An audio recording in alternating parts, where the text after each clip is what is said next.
আমি যখন মারা যাব সেজদারত অবস্থায় যেন মারা যাই। ঠিকই আল্লাহ সেজদারত অবস্থায় সাইয়েদনা আজরাইলকে পাঠিয়ে দিলেন। সেজদারত অবস্থায় লোকটা মারা গেল। 500 বছর ইবাদতের পরে আল্লাহর দরবারে কিয়ামতের কঠিন ময়দানে যখন লোকটা হাজির হয়ে যাবে, আল্লাহ বলবেন আদখিলু আবদি আল জান্নাতা বিরহমাতি, আমার বান্দাকে আমার দয়া আমার ভালোবাসা দিয়ে জান্নাতে ঢুকায়া দাও। 500 বছর ইবাদত করছে তো আমার দয়ায় আমার বান্দারে জান্নাত দাও।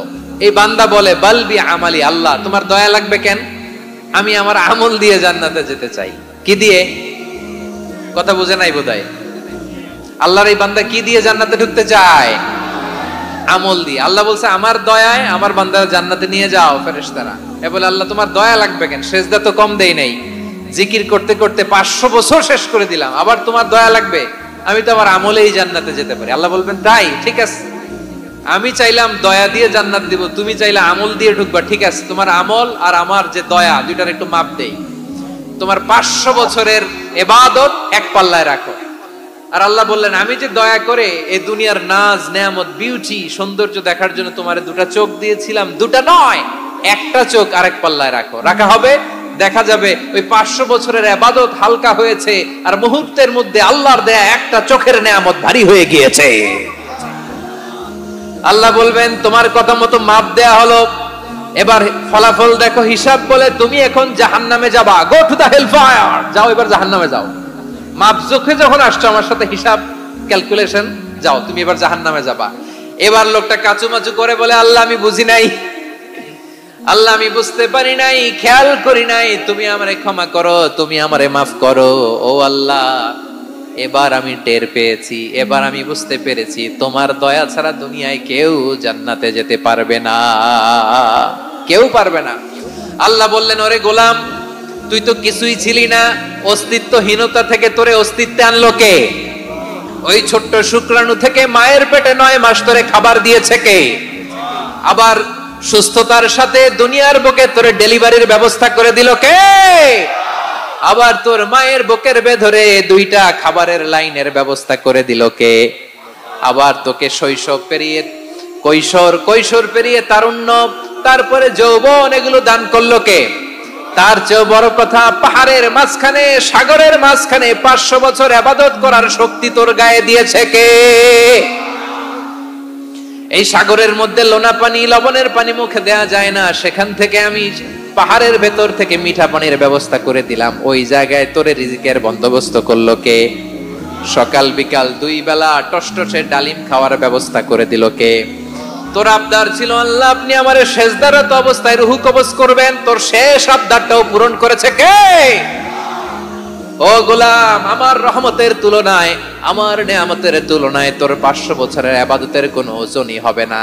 গোটা বিশ্বের কেউ কোনোদিন আমার জান্নাতে ঢুকতে পারবে না আমি আল্লাহর দয়া ছাড়া। হুয়ার রহমানুর রহিম, তিনি দয়াময়, তিনি মেহেরবান। জিবরাইল আলাইহিস সালাম বিশ্বনবীর এই লম্বা হাদিসটা যখন শোনালেন, আমি যা যা বলছি এটা বিশাল এক হাদিসের অনুবাদ।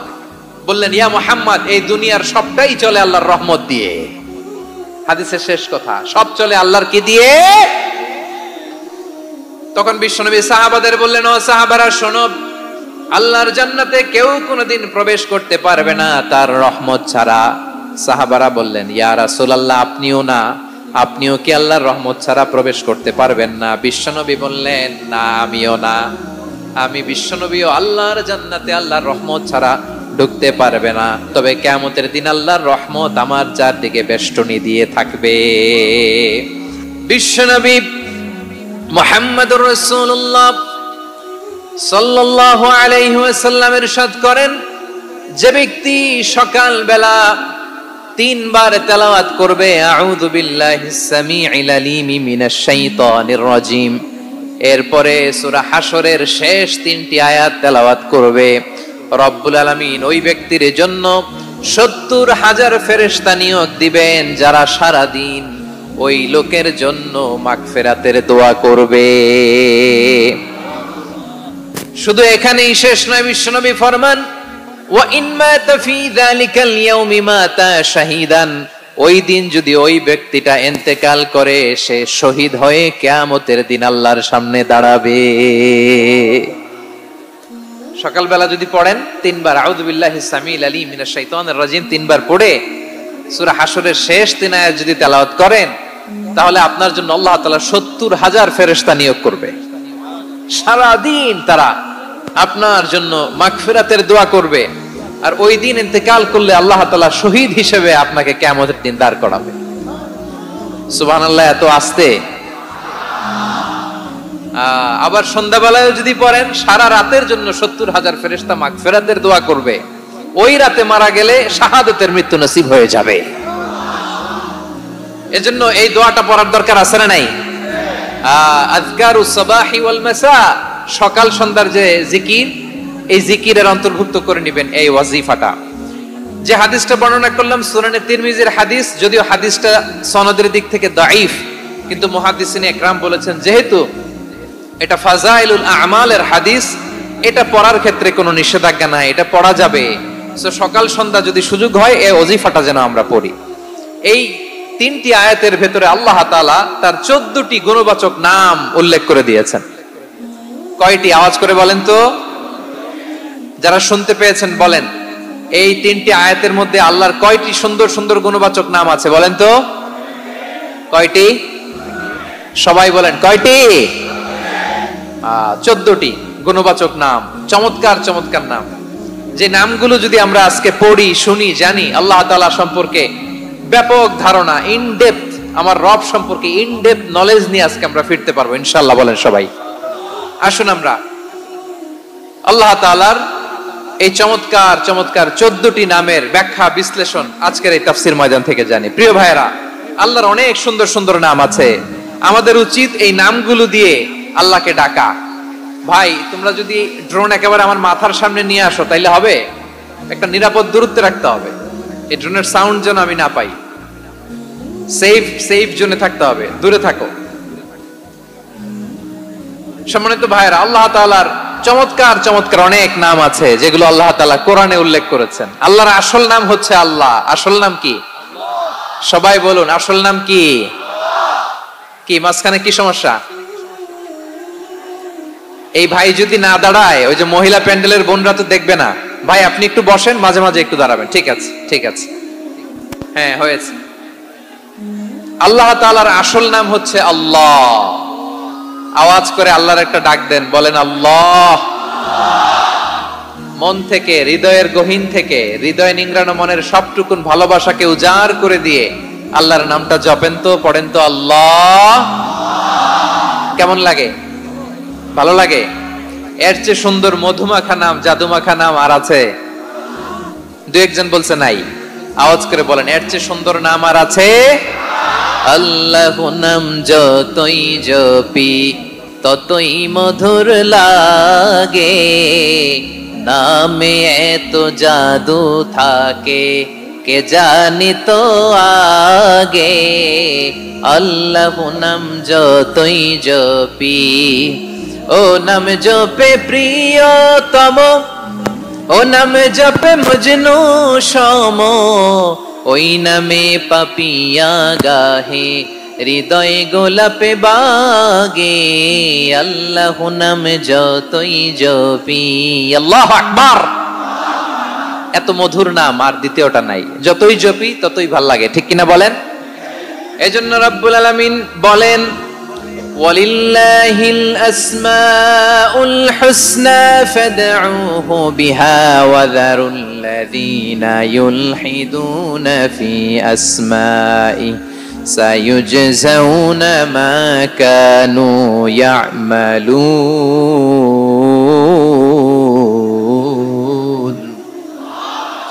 আল্লাহ বললেন, আমার অনেক সুন্দর সুন্দর নাম আছে, অনেকগুলো গুণবাচক সুন্দরতম নাম আছে। তোমরা এই নামগুলো ধরে আমি আল্লাহরে ডাকো, আর যারা আমি আল্লাহর নামের বিকৃতি ঘটায় তাদেরকে তোমরা বর্জন করো। আর তারা দুনিয়াতে যা করেছে আখিরাতের ফল তারা ঠিকই পাবে। সুবহানাল্লাহ বলেন। আল্লাহর অনেক সুন্দর সুন্দর নাম আছে, এগুলো ধরে ডাকতে বলা হয়েছে। আর যারা আল্লাহর নামের বিকৃতি করে তাদেরকে বর্জন করতে বলা হয়েছে। আপনি আল্লাহর নামের জিকির যখন করবেন আপনি আমার আল্লাহর নামের বিকৃতি করতে পারবেন? বারোয়াখালীর ভাইরা বুঝে থাকলে আওয়াজ দেন, আল্লাহর নামের বিকৃতি করা যাবে? আপনি যখন জিকির করবেন স্পষ্ট শব্দে আল্লাহর নামটা বোঝা যেতে হবে। সুবহানাল্লাহ, ওয়ালহামদুলিল্লাহ, লা ইলাহা ইল্লাল্লাহ, আল্লাহু আকবার একসাথে মিলিয়ে করেন অথবা আলাদা আলাদা করেন, অথবা শুধু আল্লাহ আল্লাহ এই নামের জিকিরও যদি করেন স্পষ্ট বোঝা যাইতে হবে। আল্লাহর নামের বিকৃতি করা যাবে? কিন্তু আল্লাহর নামের বিকৃতি করে জিকির এদেশে আছে না নাই? আছে। দেখবেন জিকিরের মধ্যে হুই হুই হুই হুই হুই এরকম করতেছে, আছে না নাই? সবাই মিলে লাফাচ্ছে, দফাচ্ছে, মাথা ঝুলাচ্ছে, আর কি কি যেন বলে, ওইটার মধ্যে আমি আল্লাহর নাম খুঁজে পাই না, এরকম আছে না নাই? হ্যাঁ, হই হই করে কিম্ভূত কিমাকার অদ্ভুত আওয়াজ করে তারা জিকির করে, সেখানে আল্লাহর নাম নাই। এই জিকির আল্লাহর কাছে গ্রহণযোগ্য হবে? আল্লাহ বলেন ওয়াযারুল্লাযীনা ইউলহিদুনা ফি আসমাইহি, খবরদার আমার নামের যারা বিকৃতি ঘটায় তাদেরকে তোমরা বর্জন করো। এজন্য জিকির যখন করব সুস্পষ্ট ভাবে আল্লাহ তাআলার নাম সেখানে থাকতে হবে, ঠিক কিনা বলেন? আবার আল্লাহ বলেন যেমন মনে চায় তেমন জিকির তোমরা করো না। ফাযকুরুল্লাহা কামা আল্লামাকুম মা লাম তাকুনু তা'লামুন, তোমরা জানতে না, আল্লাহ তোমাদের জানিয়েছেন কেমন করে আল্লাহর নামের জিকির করতে হয়, যেমন আল্লাহ শিখিয়েছেন তেমন করে আল্লাহরে ডাকো, ঠিক কিনা বলেন? আল্লাহ তাআলা যেমন শিখিয়েছেন তেমন ভাবে আল্লাহ তাআলাকে ডাকতে হবে, ঠিক ওই পদ্ধতিতে আল্লাহ তাআলার নাম জপতে হবে। কোন পদ্ধতিতে সেটাও আল্লাহ বলে দিচ্ছেন। আল্লাহ তাআলা বললেন ওয়াজকুর রাব্বাকা ফি নাফসিকা তাদাররুআন ওয়া খীফাতান ওয়া দুনাল জাহরি মিনাল কওলি বিল গুদুই ওয়াল আসাল ওয়া লা তাকুম মিনাল গাফিলিন, খবরদার আল্লাহর নামের জিকির করো, আল্লাহকে ডাকো। ফি নাফসিকা মনে মনে, তাদাররুআন সবিনয়ে, খীফাতান ভীত বিহবল চিত্তে, দুনাল জাহরি মিনাল কওল অনুচ্চ স্বরে অনুচ্চ আওয়াজে। এভাবে আল্লাহরে ডাকলে সেই ডাকা কবুল করে নিবে কে? তাহলে আল্লাহকে জপতে হবে মনে মনে, সবিনয়ে, ভীত বিহবল চিত্তে, অনুচ্চ স্বরে, এভাবে জিকির করতে হবে। বিশ্বনবী ইসলাম এবং বিশ্বনবীর সাহাবারা ঠিক এই পদ্ধতিতে আল্লাহ তাআলাকে ডাকতেন। তাহলে এই যে আল্লাহ তাআলার সুন্দর সুন্দর নামগুলো আছে, এগুলো ধরে আমরা আল্লাহ তাআলার জিকির করব, তার প্রশংসা করব, তার পবিত্রতা বর্ণনা করব, তাহলে খুশি হবেন কে? বিষ্ণু ঈসা ইসলাম বলেন আশ-শাইতানু জাসিম আলা কলবি ইবনে আদম, শয়তান বনি আদমের কলবের মধ্যে এরকম খামচি মেরে বসে থাকে। খামচি বুঝেন তো? শয়তান বনি আদমের হৃদয়ে কলবে খামচি মেরে বসে থাকে। ফাইদা যাকারাল্লাহ খানাসা, যখন মানুষ আল্লাহর জিকির করে শয়তান দৌড়ে পালায়। ওয়া ইদা গাফালা ওয়াসওয়াসা, আর মানুষ যখন অমনোযোগী হয়, গাফিল হয়, শয়তান আবার টেম্পটেশন দেয়, আবার ধোঁকা দেয়, আবার ওয়াসওয়াসা দেয়। এজন্য বিশ্বনবী বলতেন লা ইয়াজালু লিসানুকা রাতবান মিন যিকরিল্লাহ, সব সময় প্রতি মুহূর্তে সর্বক্ষণে তোমার জিহ্বাটা আল্লাহর জিকির দিয়ে ভিজা রাখবা, আল্লাহর জিকির দিয়ে সিক্ত রাখবা, তাহলে কবুল করবে কে? সবাই পড়েন সুবহানাল্লাহ, আলহামদুলিল্লাহ, লা ইলাহা, সুবহানাল্লাহ, আলহামদুলিল্লাহ, লা ইলাহা ইল্লাল্লাহ, লা ইলাহা ইল্লাল্লাহু মুহাম্মাদুর রাসূলুল্লাহ সাল্লাল্লাহু আলাইহি ওয়াসাল্লাম। প্রিয় ভাইরা, আল্লাহ তাআলার অনেকগুলো নাম আছে। আল্লাহ তাআলার এই নামগুলো ধরে তার নাম আমাদের ডাকতে হবে, জপতে হবে। বিষ্ণু ইসলাম বলেন ইন্না লিল্লাহি 99 ইসমান মিআতান ইল্লা ওয়াহিদা, আল্লাহর রয়েছে 99টা নাম, এক কম 100। এক কম, আমরা বাংলায় বলি না যে এক কম 100, মানে আসলে কয়টা? 99টা। বিশ্বনবী বলেন আল্লাহর 99টা নাম আছে, মিআতান ইল্লা ওয়াহিদা, এক কম 100। মান আহসাহা দাখালাল জান্নাহ, যে ব্যক্তি 99 নাম মুখস্থ করে তার সিনার ভেতরে রাখবে, আল্লাহ তাআলা তাকে জান্নাত দিয়ে ধন্য করে দেবে। এবার বলেন আল্লাহর নামগুলো জানার দরকার আছে না নাই? এই নামগুলো আমরা জপব, মুখস্থ করব। এই নামগুলো আগে আয়ত্ত করতে হবে। এই নামের যে অর্থ সেটা অনুধাবন করতে হবে। এই নামের যে দাবি সেটা মানতে হবে। সিবগাতুল্লাহ ওয়া মান আহসানু মিনাল্লাহি সিবগা ওয়া নাহনু লাহু আবিদুন। আল্লাহর রঙে রঙিন হইতে হবে। আমার আল্লাহ দয়ালু, আমরাও দয়ালু হতে হবে। আমার আল্লাহ সহনশীল, আমরাও সহনশীলতার চর্চা করতে হবে। আমার আল্লাহ মেহেরবান, আমরাও মেহেরবান হতে হবে। বিষ্ণু ঈসা ইসলাম আল্লাহর এই চমৎকার সুন্দরতম নামগুলো ধরে ধরে আল্লাহর কাছে চাইতেন। আপনি যখন দোয়া করবেন, আল্লাহর নামগুলো ধরে যদি দোয়া করেন, আল্লাহ ওই দোয়া ফিরায় দেয় না। সুবহানাল্লাহ বলেন। আপনি যদি দোয়ার মধ্যে বলেন ইয়া রহমান, সবাই বলেন ইয়া রহমান, ইয়া রহিম, ইয়া হাইয়্যু, ইয়া কাইয়্যুম।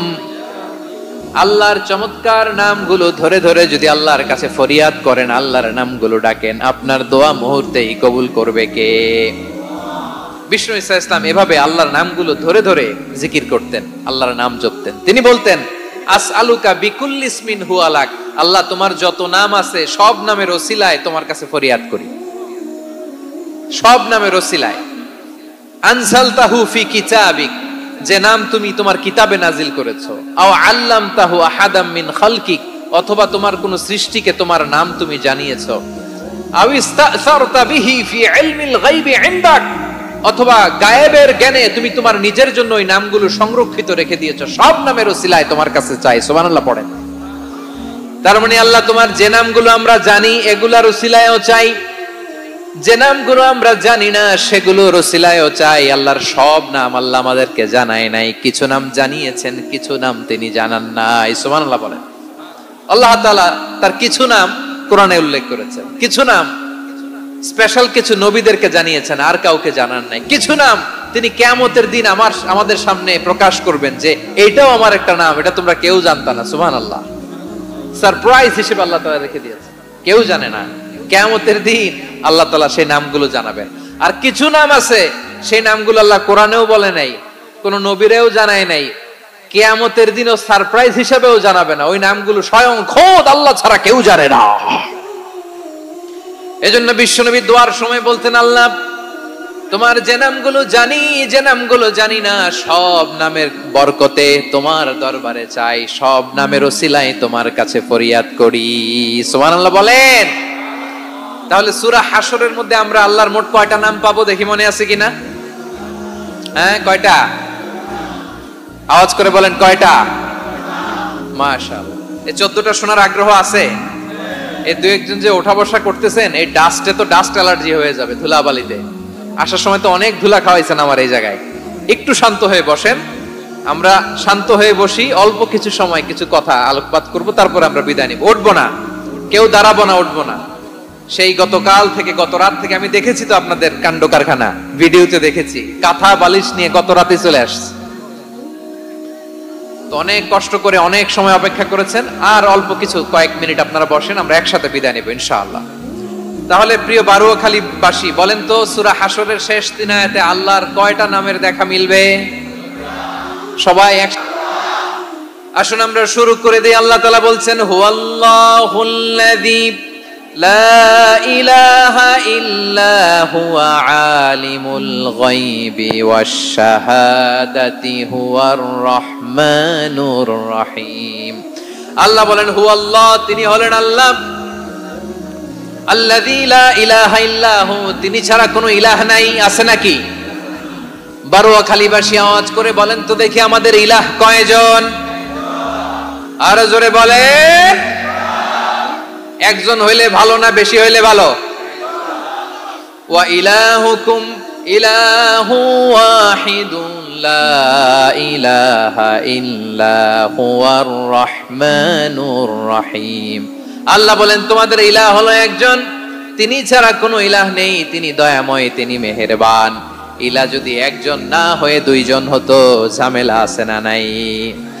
লাউ কানা ফীহিমা আলিহাতুন ইল্লাল্লাহু লাফাসাদাতা, আকাশ এবং জমিনের মধ্যে ইলাহ একজন না হয়ে যদি মাত্র দুইজন হতো, আকাশ জমিন ভেঙে খান খান হয়ে যেত। ঠিক কিনা বলেন? দুইজন ইলাহ হইলে খান খান হয়ে যেত। আমাদের রব একজন হইলে ভালো না বেশি হইলে ভালো? কথা বুঝতেছেন? আরে একজনের তো মন জোগায় চলতে পারি না, ঠিক কিনা? হ্যাঁ, একজন, তিনি যে আদেশগুলো দিয়েছেন আমাদের দুর্বলতার কারণে আমরা তো পারি না। যদি 10 জন হইতো, ওই 10 জনরে হ্যাপি করতে পারতাম, তাদেরকে স্যাটিসফাই করা যেত এত সহজে? 10 জনের 10 নিয়ম থাকতো। একজন বলতো আমার সেজদা দিবি সকালে, আরেকজন বলবে আমার জন্য নামাজ পড়বি 3 বার, আরেকজন বলবে আমার জন্য যাকাত দিবি এতবার, আরেকজন বলতো আমার জন্য কুরবানি দিবা এতবার। তাহলে আমাদের জন্য কঠিন হয়ে যেত, ঠিক কিনা? যদি ইলা একজন না হয়ে একাধিক হতো, একজন বলতো না আমি মহাবিশ্ব এভাবে চালাবো, আরেকজন বলতো না আমার মন চায় এভাবে, আমি এভাবে চালাবো, একজন বলতো সূর্য আমি পূর্ব দিকে উঠাবো, আরেকজন বলতো না আমি দক্ষিণ দিকে উঠাবো, আরেকজন বলবে না আমি উত্তর দিকে উঠাবো। এরকম আছে না নাই? ঝামেলা লেগে যেত। এজন্য বেশি রব হইলে আমাদের জন্য ঝামেলা, খোদা বেশি হইলে আমাদের লস। একজন হওয়াতে আমরা বেঁচে গেছি। বারুয়াখালীবাসী আওয়াজ করে না, কথা বলে না। রব খোদা একজন হওয়াতে আমাদের সুবিধা হয়েছে না? এজন্য আল্লাহ বলেন লা ইলাহা ইল্লাহু, তিনি ছাড়া তোমাদের কোনো ইলাহ নাই, তিনি একজন। লা ইলাহা ইল্লাহু আলিমুল গায়বি ওয়াশ শাহাদা, তিনি প্রকাশের মালিক অপ্রকাশের মালিক। তিনি যেটা ওপেন এটাও জানেন, যেটা গোপন সিক্রেট ওইটাও জানেন। আলিমুল গায়বি ওয়াশ শাহাদা, তিনি গায়েবের মালিক, গায়েবের জ্ঞানী, যেটা দেখা যায় না, অদৃশ্য, জানা নাই, এটাও তিনি জানেন। এগুলো জানতে তার কোনো মাধ্যমের প্রয়োজন হয় না। অতীতে কি হয়েছে, বর্তমানে কি চলছে, ভবিষ্যতে কি হবে, সব তার জ্ঞানের ভেতরে আছে না নাই? এজন্য আল্লাহ বললেন আলিমুল গায়বি ওয়াশ শাহাদা, তিনি গায়েবের জ্ঞান রাখেন, তিনি দৃশ্য জগতের জ্ঞান রাখেন, তিনি প্রকাশ্য জগতের জ্ঞান রাখেন, তিনি গোপন জগতের জ্ঞান রাখেন। তার কাছে কোনো কিছু গোপন নাই, ঠিক কিনা বলেন? হুয়ার রহমানুর রহিম, তিনি হলেন দয়াময়, তিনি হলেন মেহেরবান। এই যে শুরু হলো 14 নামের প্রথম দুইটা, আর রহমান আর রহিম। হুয়ার রহমানুর রহিম, তিনি হলেন the most gracious, the most merciful, তিনি দয়াময়, তিনি অতিশয় মেহেরবান। সুবহানাল্লাহ বলেন। তার দয়ার কোনো শেষ নাই, তার মায়ার কোনো শেষ নাই। আল্লাহ, তাহলে 14টা নামের মধ্যে কয়টা পাইলাম? একটা কি? আর রহমান। বারোয়াখালীবাসী বুঝে থাকলে আওয়াজ করে বলেন, প্রথমটা কি? 2 নাম্বার আর রহিম। আওয়াজ করে বলেন 2 নাম্বার। আওয়াজ করে সবাই গলা ছেড়ে দিয়ে উত্তর দেন তো, প্রথম নামটা কি? দ্বিতীয় নামটা? আর রহিম। রহমান আল্লাহর one of the major names, আল্লাহর মৌলিক নামগুলোর মধ্যে গুরুত্বপূর্ণ একটা নাম হচ্ছে রহমান। গুরুত্বপূর্ণ নাম কি? রহমান, দয়ার সাগর, মায়ার সাগর। রহমানুন ফিদ দুনিয়া ওয়া রহিমুন ফিল আখিরা। এই দুনিয়ার জন্য আল্লাহ রহমান, দুনিয়াতে আল্লাহ সবাইরে দয়া করে, কাফিররেও করে, মুসলিমরেও করে। আর আখিরাতের জন্য তিনি রহিম, সেখানে কাফির মুশরিকদের জন্য আল্লাহর পক্ষ থেকে কোনো দয়া থাকবে না। চিল্লায় বলেন ঠিক কি না? এজন্য আল্লাহ বললেন আমার মৌলিক একটা নাম হলো রহমান। আল্লাহর পরে অন্য কোন নাম দিয়ে যদি তোমরা আমার নাম প্রকাশ করতে চাও, জপতে চাও, ডাকতে চাও, তোমরা রহমান নামে ডাকো। রব্বুল আলামিন ইরশাদ করেন, কুলিদুল্লাহ আও ইদউর রহমান আইয়াম্মা তাদউ ফালাহুল আসমাউল হুসনা। আমাকে আল্লাহ নামে ডাকো, কিংবা আমি আল্লাহকে রহমান নামে ডাকো, যে নামেই ডাকো না কেন আমার আছে অনেকগুলো সুন্দর সুন্দর নাম।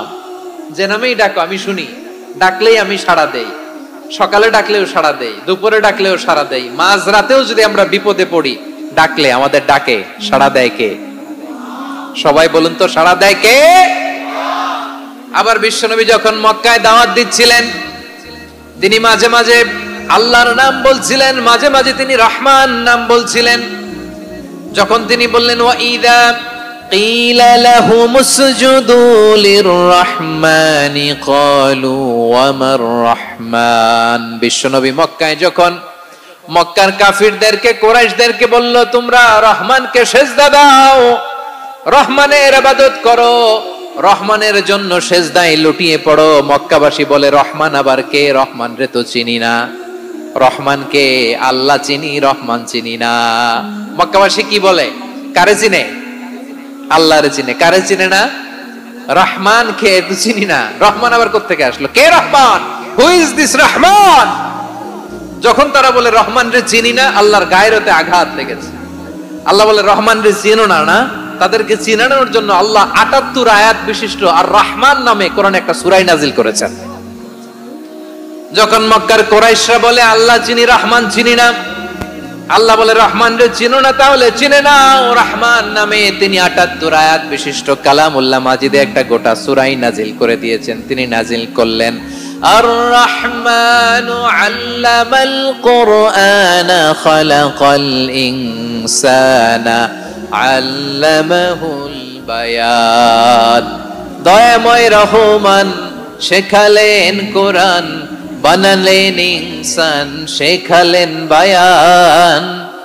দয়াময় রহমান শেখালেন কোরআন, বানালেন ইনসান, শেখালেন বায়ান। দয়াময় রহমান শেখালেন কোরআন, বানালেন ইনসান, শেখালেন বায়ান। পড়েন আল্লাহু আকবার। আল্লাহ বলে রহমান কারে বলে চেনো না? শুনে নাও, ৭৮ আয়াত বিশিষ্ট গোটা একটা সূরা নাজিল করে দিলাম, সূরাতু আর রহমান। আর রহমান তিনি দয়ালু, আল্লামাল কোরআন তিনি মানুষকে কোরআন শিখিয়েছেন, খালাকাল ইনসান মানুষ বানিয়েছেন, আল্লামাহুল বায়ান মানুষকে কথা বলা বর্ণনা করা শিখিয়েছেন। পড়েন সুবহানাল্লাহ। গোটা একটা সূরা নাজিল করেছেন, সূরাতু আর রহমান। আমার বারোয়াখালীর ভাইয়েরা, তার নাম হচ্ছে আর রহমান আর রাহিম, মানে দয়াময়, মেহেরবান। তার দয়া যে কত বেশি আপনি কল্পনাও করতে পারবেন না, আপনি কল্পনাতেও আনতে পারবেন না তার দয়া কত বেশি। বিশ্বনবী সাল্লাল্লাহু আলাইহি ওয়াসাল্লাম ফরমান, লাম্মা কাদাল্লাহুল খালকা কাতাবা ইনদাহু ফাওকা আরশিহি। আল্লাহ যখন মহাবিশ্বের সব সৃষ্টি করে সারলেন, তিনি আরশের উপরে লিখলেন সাবাকাত রাহমাতি গাদাবি। সাবাকাত রাহমাতি গাদাবি কোথায় লিখছে? আরশের উপরে। আওয়াজ করে বলেন তো কোথায় লিখেছে? আরশের উপরে আল্লাহ লিখলেন সাবাকাত রাহমাতি গাদাবি। এর মানে হলো আমার দয়ার কাছে, আমার ভালোবাসার কাছে আমার ক্রোধ পরাজয় বরণ করেছে। আমার দয়ার কাছে আমার রাগ কিংবা ক্রোধ পরাজয় বরণ করেছে। মানে আমি আল্লাহর দয়া আছে, আবার আমি আল্লাহর ক্রোধ বা রাগ আছে, কিন্তু আমি আল্লাহর রাগের চেয়ে দয়া বেশি। আওয়াজ করে বলেন, আল্লাহর রাগ বেশি না দয়া বেশি? আল্লাহর যদি রাগ থাকতো আমরা বাঁচতে পারতাম? যে পরিমাণে আকাম কুকাম আমরা করি, অপকর্ম করি, অন্যায় করি, জুলুম করে জুলুমের আড্ডাখানা বানিয়ে রেখেছি গোটা দুনিয়াকে, আল্লাহ যদি মুহূর্তে মুহূর্তে রেগে যেতেন আমরা বাঁচতে পারতাম? মহাবিশ্ব সৃষ্টির পরেই তিনি আরশের উপরে লিখেছেন সাবাকাত রাহমাতি গাদাবি, মানে আমি আমার দয়ার কাছে আমি আল্লাহর ক্রোধ, রাগ, ক্ষোভ এটা পরাজিত হয়েছে। সুবহানাল্লাহ বলেন। আবার বিষ্ণু বললেন জাআলাল্লাহুর রাহমাতা মিয়াতা জুজ। আল্লাহ দয়ার ভালোবাসাকে ১০০ টুকরা করলেন, ৯৯ টুকরা দয়া মায়া ভালোবাসা আল্লাহ নিজের কাছে রেখে দিলেন, আর ১ টুকরা দয়া মায়া ভালোবাসা আল্লাহ গোটা বিশ্বের সবার মাঝে ঢেলে দিলেন। দয়া মায়া ভালোবাসা ১০০ টুকরা করে আল্লাহ নিজের কাছে রাখছেন কয় টুকরা? সবাই বলেন ৯৯ টুকরা। আর গোটা বিশ্বের সবার মাঝে ভাগ করে দিয়েছেন কয় টুকরা? এবার এই ১ টুকরার নমুনা দেখেন তো পৃথিবীতে। স্বামী স্ত্রীর জন্য কত ভালোবাসা, বন্ধু বন্ধুর জন্য কত ভালোবাসা, গার্লফ্রেন্ড বয়ফ্রেন্ডের জন্য গলায় ফাঁস লাগায়, আছে না নাই? এই এখন গলার আওয়াজ বাড়ছে ইয়াংদের। হুজুর এখন গার্লফ্রেন্ড বয়ফ্রেন্ডের ভিতরে ঢুকছে, এখন আমরা আছি হুজুর। জেগে উঠছে বারোয়াখালী। দেখেন এই তো কয়েকদিন আগেই তো, কত বছরের ১২ না কত বছরের এক মেয়ে, কত বছর? ১১। ওই দেখেন সব মুখস্থ দুষ্টগুলার, আর কিছু মুখস্থ না থাকলে এগুলো মুখস্থ। ১১ বছরের, তারে কি বলবো, তরুণীও তো না, কিশোরী। এই কিশোরী ভালোবাসার টানে বাপ মা থুইয়া চলে গেছে কোথায়? দেখেন ভালোবাসারে আল্লাহ ১০০ টুকরা করেছেন। 99 টুকরা ভালোবাসা আল্লাহ নিজের জন্য রেখেছেন, এক টুকরা আমাদের সবাইকে ভাগ করে দিয়েছেন। যত পাখি আছে পৃথিবীতে, যত মাছ আছে, যত প্রাণী আছে, যত মানুষ আছে, যত জিন আছে, আমরা সবাই মিলে পেয়েছি ভালোবাসার কয় টুকরা? আর আরশে আজিমের অধিপতি আল্লাহ, তিনি তার কাছে ভালোবাসা রেখে দিয়েছেন কয় টুকরা? তাহলে এবার আওয়াজ করে বলেন, আল্লাহর রাগ বেশি নাকি দয়া বেশি? আল্লাহ তুমি দয়ার সাগর, রহমানুর রহিম, তোমার দয়ায় পূর্ণ আমার সারা নিশিদিন। সবাই পড়েন, আল্লাহ তুমি দয়ার সাগর, রহমানুর রহিম, তোমার দয়ায় পূর্ণ আমার সারা নিশিদিন। আল্লাহু আকবার। আল্লাহ বলেন, রাহমাতি ওয়াসিআত কুল্লা শাই, গোটা বিশ্বের সব জায়গা আমি আল্লাহর রহমত বিস্তৃত, এমন কোন জায়গা নাই যেখানে আমি আল্লাহর রহমত নাই। ঠিক কিনা বলেন? এমন কোন জায়গা নাই আমি আল্লাহর রহমত নাই। আমি আল্লাহর রহমত ছাড়া গাছের একটা পাতা নড়ে না, আমি আল্লাহর দয়ার রহমত ছাড়া গাছের একটা পাতা পড়ে না, আমি আল্লাহর দয়ার রহমত ছাড়া আকাশ থেকে এক ফোঁটা বৃষ্টি ঝরে না। তিনি হলেন রহমান, তিনি হলেন রাহিম। ঠিক কিনা বলে? আল্লাহরে চিনতেছেন? আলোচনার বিষয় কি? আসুন আমাদের রবকে চিনি। তিনি হলেন আর রহমান, তিনি হলেন আর রাহিম। তার দয়ার কোনো শেষ নাই, তার মায়ার কোনো শেষ নাই। বনি ইসরাইলের এক লোক 500 বছর আল্লাহর ইবাদত করেছে। কয় বছর? কোথায় জানেন? সাগরের মাঝখানে এক পাহাড়, ওই পাহাড়ের উপরে বসে 500 বছর টানা আল্লাহর ইবাদত। দিনে আর রাতে একবার করে নিচে নামতেন। সেখানে আল্লাহ তাআলা পাথরের ভেতর থেকে তার জন্য মিঠা পানির ব্যবস্থা করে দিয়েছেন, আর একটা ডালিম গাছের ব্যবস্থা করে দিয়েছেন। সকালে নামলে একটা টসটসে ডালিম, রাতে নামলে টসটসে ডালিম। এগুলো খেয়ে খেয়ে 500 বছর সে আল্লাহর ইবাদত করেছে। আর সে আল্লাহর কাছে বলেছে, আল্লাহ আমি যখন মারা যাব সেজদারত অবস্থায় যেন মারা যাই। ঠিকই আল্লাহ সেজদারত অবস্থায় সাইয়েদনা আজরাইলকে পাঠিয়ে দিলেন। সেজদারত অবস্থায় লোকটা মারা গেল। 500 বছর ইবাদতের পরে আল্লাহর দরবারে কিয়ামতের কঠিন ময়দানে যখন লোকটা হাজির হয়ে যাবে, আল্লাহ বলবেন, আদখিলু আবদি আল জান্নাতা বিরহমাতি, আমার বান্দাকে আমার দয়া, আমার ভালোবাসা দিয়ে জান্নাতে ঢুকায়া দাও। 500 বছর ইবাদত করছে তো আমার দয়ায় আমার বান্দারে জান্নাত দাও। এই বান্দা বলে, বালবি আমালি, আল্লাহ তোমার দয়া লাগবে কেন? আমি আমার আমল দিয়ে জান্নাতে যেতে চাই। কি দিয়ে? কথা বুঝে নাই বোধহয়। আল্লাহর এই বান্দা কি দিয়ে জান্নাতে ঢুকতে চায়? আমল দিয়ে। আল্লাহ বলছে, আমার দয়ায় আমার বান্দারা জান্নাতে নিয়ে যাও। ফেরেশতারা এ বলে, আল্লাহ তোমার দয়া লাগবে কেন? সেজদা তো কম দেই নাই, জিকির করতে করতে 500 বছর শেষ করে দিলাম, আবার তোমার দয়া লাগবে? আমি তো আমার আমলেই জান্নাতে যেতে পারি। আল্লাহ বলবেন, তাই ঠিক আছে, আমি চাইলাম দয়া দিয়ে জান্নাত দিব, তুমি চাইলে আমল দিয়ে ঢুকবা। ঠিক আছে, তোমার আমল আর আমার যে দয়া, দুইটার একটু মাপ দেই। তোমার 500 বছরের ইবাদত এক পাল্লায় রাখো। আর আল্লাহ বললেন, আমি যে দয়া করে এই দুনিয়ার নাজ নেয়ামত বিউটি সৌন্দর্য দেখার জন্য তোমার দুটা চোখ দিয়েছিলাম, দুটা নয় একটা চোখ আরেক পাল্লায় রাখো। রাখা হবে, দেখা যাবে ওই 500 বছরের ইবাদত হালকা হয়েছে, আর মুহূর্তের মধ্যে আল্লাহর দেয়া একটা চোখের নেয়ামত ভারী হয়ে গিয়েছে। আল্লাহ বলবেন, তোমার কথা মতো মাপ দেয়া হলো, এবার ফলাফল দেখো, হিসাব বলে তুমি এখন জাহান্নামে যাবা। Go to the hell fire, যাও এবার জাহান্নামে যাও। মাপ চোখে যখন আসছো আমার সাথে হিসাব ক্যালকুলেশন, যাও তুমি এবার জাহান্নামে যাবা। এবার লোকটা কাচুমাচু করে বলে, আল্লাহ আমি বুঝি নাই, আল্লাহ আমি বুঝতে পারি নাই, খেয়াল করি নাই, তুমি আমারে ক্ষমা করো, তুমি আমারে মাফ করো। ও আল্লাহ, এবার আমি টের পেয়েছি, এবার আমি বুঝতে পেরেছি, তোমার দয়া ছাড়া দুনিয়ায় কেউ জান্নাতে যেতে পারবে না, কেউ পারবে না। আল্লাহ বললেন, ওরে গোলাম, তুই তো কিছুই ছিলি না, অস্তিত্বহীনতা থেকে তোরে অস্তিত্বে আনলো কে? ওই ছোট্ট শুক্রাণু থেকে মায়ের পেটে 9 মাস ধরে খাবার দিয়েছে কে? আবার সুস্থতার সাথে দুনিয়ার বুকে তোরে ডেলিভারির ব্যবস্থা করে দিল কে? আবার তোর মায়ের বুকের ভেতরে 2টা খাবারের লাইনের ব্যবস্থা করে দিল কে? আবার তোকে শৈশব পেরিয়ে কৈশোর পেরিয়ে তারুণ্য, তারপরে যৌবন, এগুলো দান করলো কে? তার চেয়ে বড় কথা, পাহাড়ের মাঝখানে সাগরের মাঝখানে 500 বছর ইবাদত করার শক্তি তোর গায়ে দিয়েছে কে? এই সাগরের মধ্যে লোনা পানি, লবণের পানি মুখে দেয়া যায় না, সেখান থেকে আমি পাহাড়ের ভেতর থেকে মিঠা পানির ব্যবস্থা করে দিলাম। ওই জায়গায় তোরে রিজিকের বন্দোবস্ত করলো কে? সকাল বিকাল 2 বেলা টসটসে ডালিম খাওয়ার ব্যবস্থা করে দিল কে? তোর আবদার ছিল আল্লাহ আপনি আমারে সেজদারত অবস্থায় রুহু কবজ করবেন, তোর শেষ আবদারটাও পূরণ করেছে কে? ও গোলাম, আমার রহমতের তুলনায়, আমার নেয়ামতের তুলনায় তোর 500 বছরের ইবাদতের কোনো ওজনই হবে না। গোটা বিশ্বের কেউ কোনোদিন আমার জান্নাতে ঢুকতে পারবে না আমি আল্লাহর দয়া ছাড়া। হুয়ার রহমানুর রহিম, তিনি দয়াময়, তিনি মেহেরবান। জিব্রাইল আলাইহিস সালাম বিশ্বনবীর এই লম্বা হাদিসটা যখন শোনালেন, আমি যা যা বলছি এটা বিশাল এক হাদিসের অনুবাদ।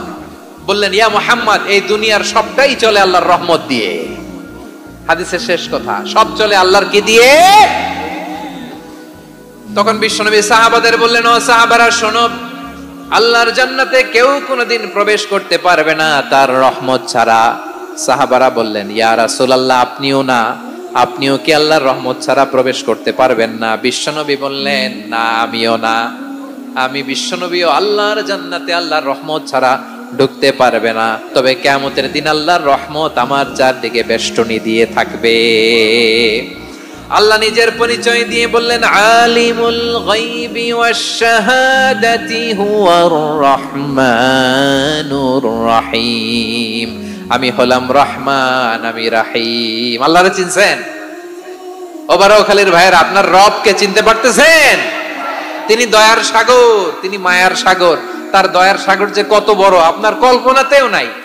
এজন্য আপনার পাপ যত বড় হোক, অন্যায় যত বড় হোক, অপরাধ যত বড় হোক, আপনার জুলুম যত বড় হোক, আল্লাহর রহমান নামের দরিয়া তার চাইতেও বড়। আল্লাহ বললেন, খুলিয়া ইবাদিয়াল্লাযীনা আসরাফু আলা আনফুসিহিম লা তাকনাতু মির রাহমাতিল্লাহ ইন্নাল্লাহা ইয়াগফিরুয যুনুবা জামিআ ইন্নাহু হুয়াল গফুরুর রহিম। ও আমার গুনাহগার বান্দারা শোনো, জুলুম করেছো, ভুল করেছো, অন্যায় করেছো, আল্লাহর রহমত থেকে নিরাশ হয়ো না। আমরা বিশ্বাসীরা কঠিন কালে আল্লাহর রহমত থেকে নিরাশ হব না, ঠিক কিনা বলেন? আল্লাহর রহমত থেকে নিরাশ হবেন? ভুল করে ফেলছেন, আরে ভুল তো সবাই করে। পাপ হইছে, আরে পাপ তো সবার আছে, আপনারা সবাই পাপী, সবাই পাপী। যত পাপ হোক, ভুল হোক, অন্যায় হোক, অনুতপ্ত হয়ে তওবা করে, ওযু করে, জায়নামাজটা বিছিয়ে সেজদা দিয়ে চোখের পানি ছাড়েন।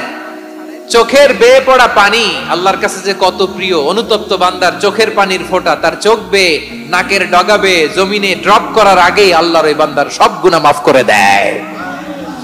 আল্লাহ বললেন, আমি রহমানুর রহিম, আমি দয়াময়, আমি মেহেরবান।